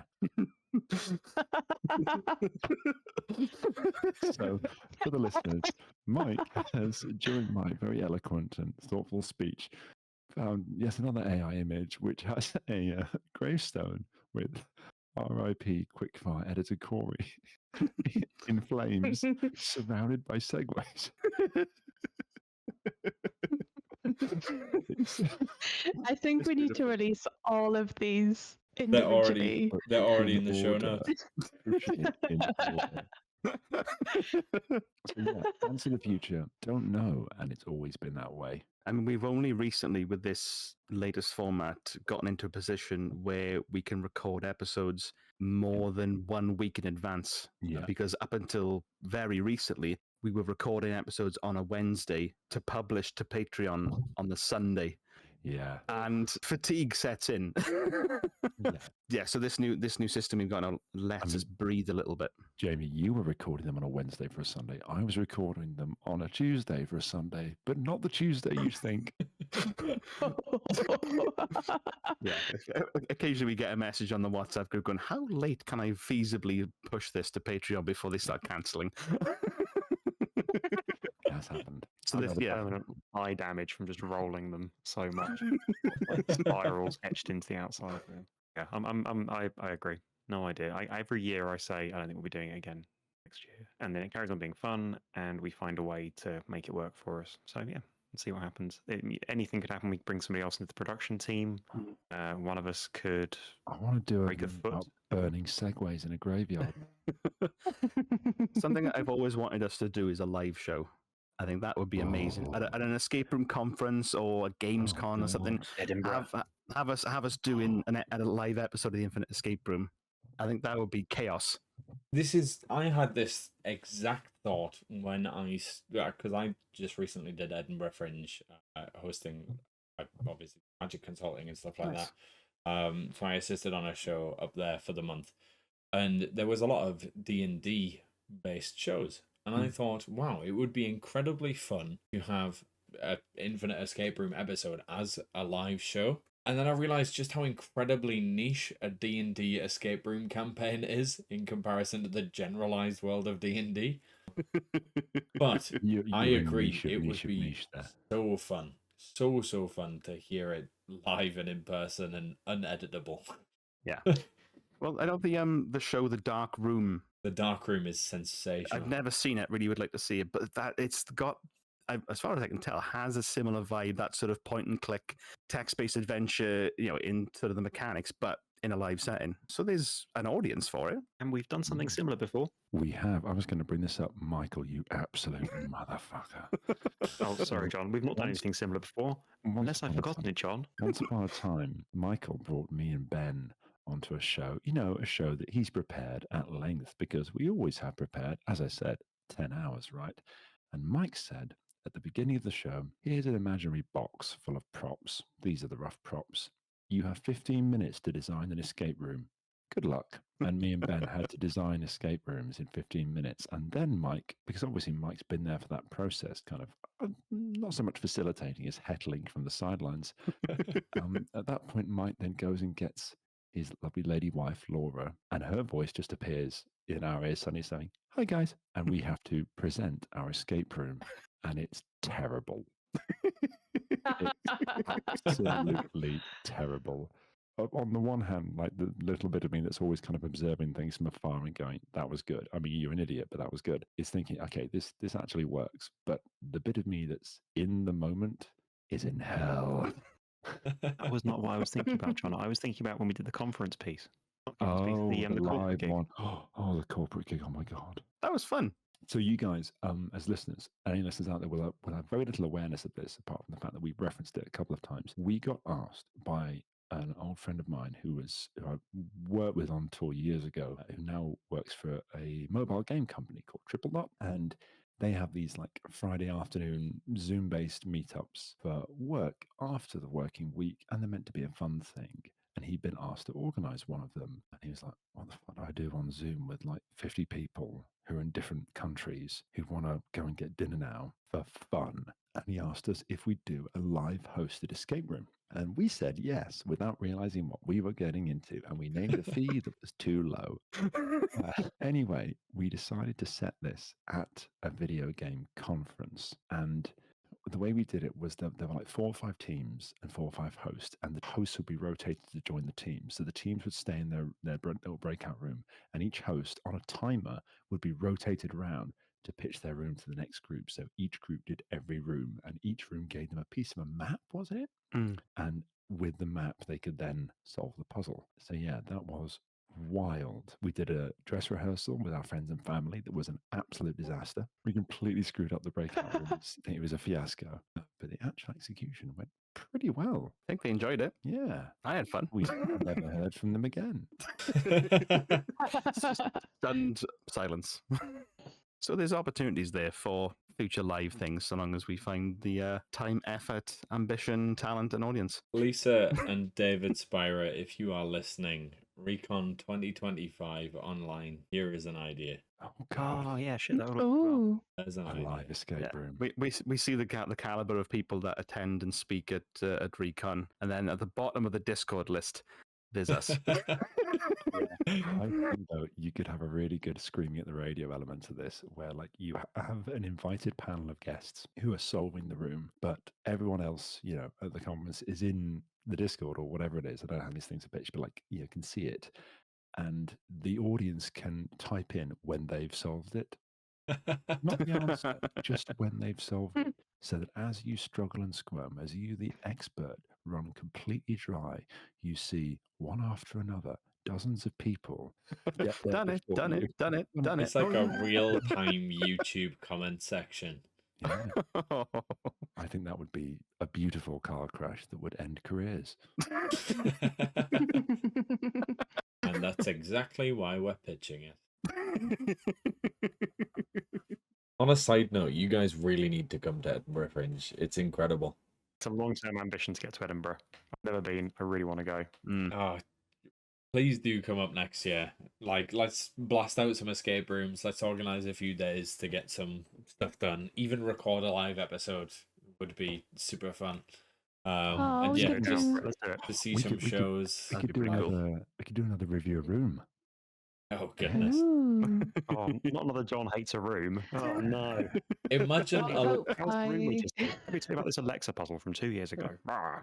what if what if you did an infinite escape room in a real room where you're just describing what you see, and it's a legitimate room that you're solving, and nobody's created the puzzles. Oh, Get it extra that's an meta. interesting idea. Yeah, I don't know how that would work, but maybe you have the GM in the room and you're asking them. It's like an audio puzzle within an actual puzzle. We will think on this. Yeah, Edinburgh trip I am 110% up for. Yeah, it's so worth it. I mean, financially, not worth it, but memories worth it. Spiritual. It's So to round this all up, where can our listeners find you? Where are we these days? Hey. It's literally listed in the show notes. Come on, gents. We've taken down some of those because of bigots running the platforms. That's Yes, fair. we are. So social I'll media. remove X. Shut up, Jamie. My car is shaking. So we're on Facebook and Instagram at The Infinite Escape Room. Catch us on all the different podcast channels. Predominantly, I'm guessing like Apple and Spotify seems to be where most people tend to go. And there's also the website, theinfiniteescaperoom.com. We've also got a Patreon for the inner circle of listeners who want to listen to the chaos of unedited episodes and extra bonus stuff, which is patreon.com/theinfiniteescaperoom. Have I missed anything? Onlyfans.com/theinfiniteescape-room. Coming soon. But I'll set it up. when you listen to this, comment on this episode and let us know if you'd like us to set up an OnlyFans with Oh, there's that social media professional. there. lock-based nipple I am tassels. commenting so many times on my own podcast. Maybe should we just do it but make it incredibly unsexy photos of the three of us? The problem is, though, Mike, is that there's a fetish for everything. Like, you make it unsexy, you'll find an audience who will find it sexy, Perfect. I'm and charging they'll for and they'll, and they'll pay you top dollar. it. Actively creating this account now. No, sounds sexy. I just Monster don't know. have I born. Okay, I'm gonna round this off by saying thank you guys so much for being on here. I knew this was gonna be one of the most enjoyable episodes to record, just because you guys are absolute chaos and carnage in the best way. Yeah, it is very much reciprocated in my gratitude, because as a avid listener, Infinite Escape Room podcast, it's been surreal to both hear and see you guys not as an actual podcast, which I can imagine is the same for many people listening to us. Yeah, it's been absolutely wonderful, and I can't thank you guys enough for being on. And yeah, you extended the invitation earlier. We'd absolutely love to be on the Infinite Escape Room at some point if you'll have us. But as always, If you have listened to this and you have enjoyed it, please do leave a review. Please do check out the Infinite Escape Room on both Apple and Spotify. And if you didn't enjoy it, we've been the Infinite Escape Room. And There we'll it see is. you next time. Bye. Bye. Bye now. Venus End. Bye. Well done, you big boy.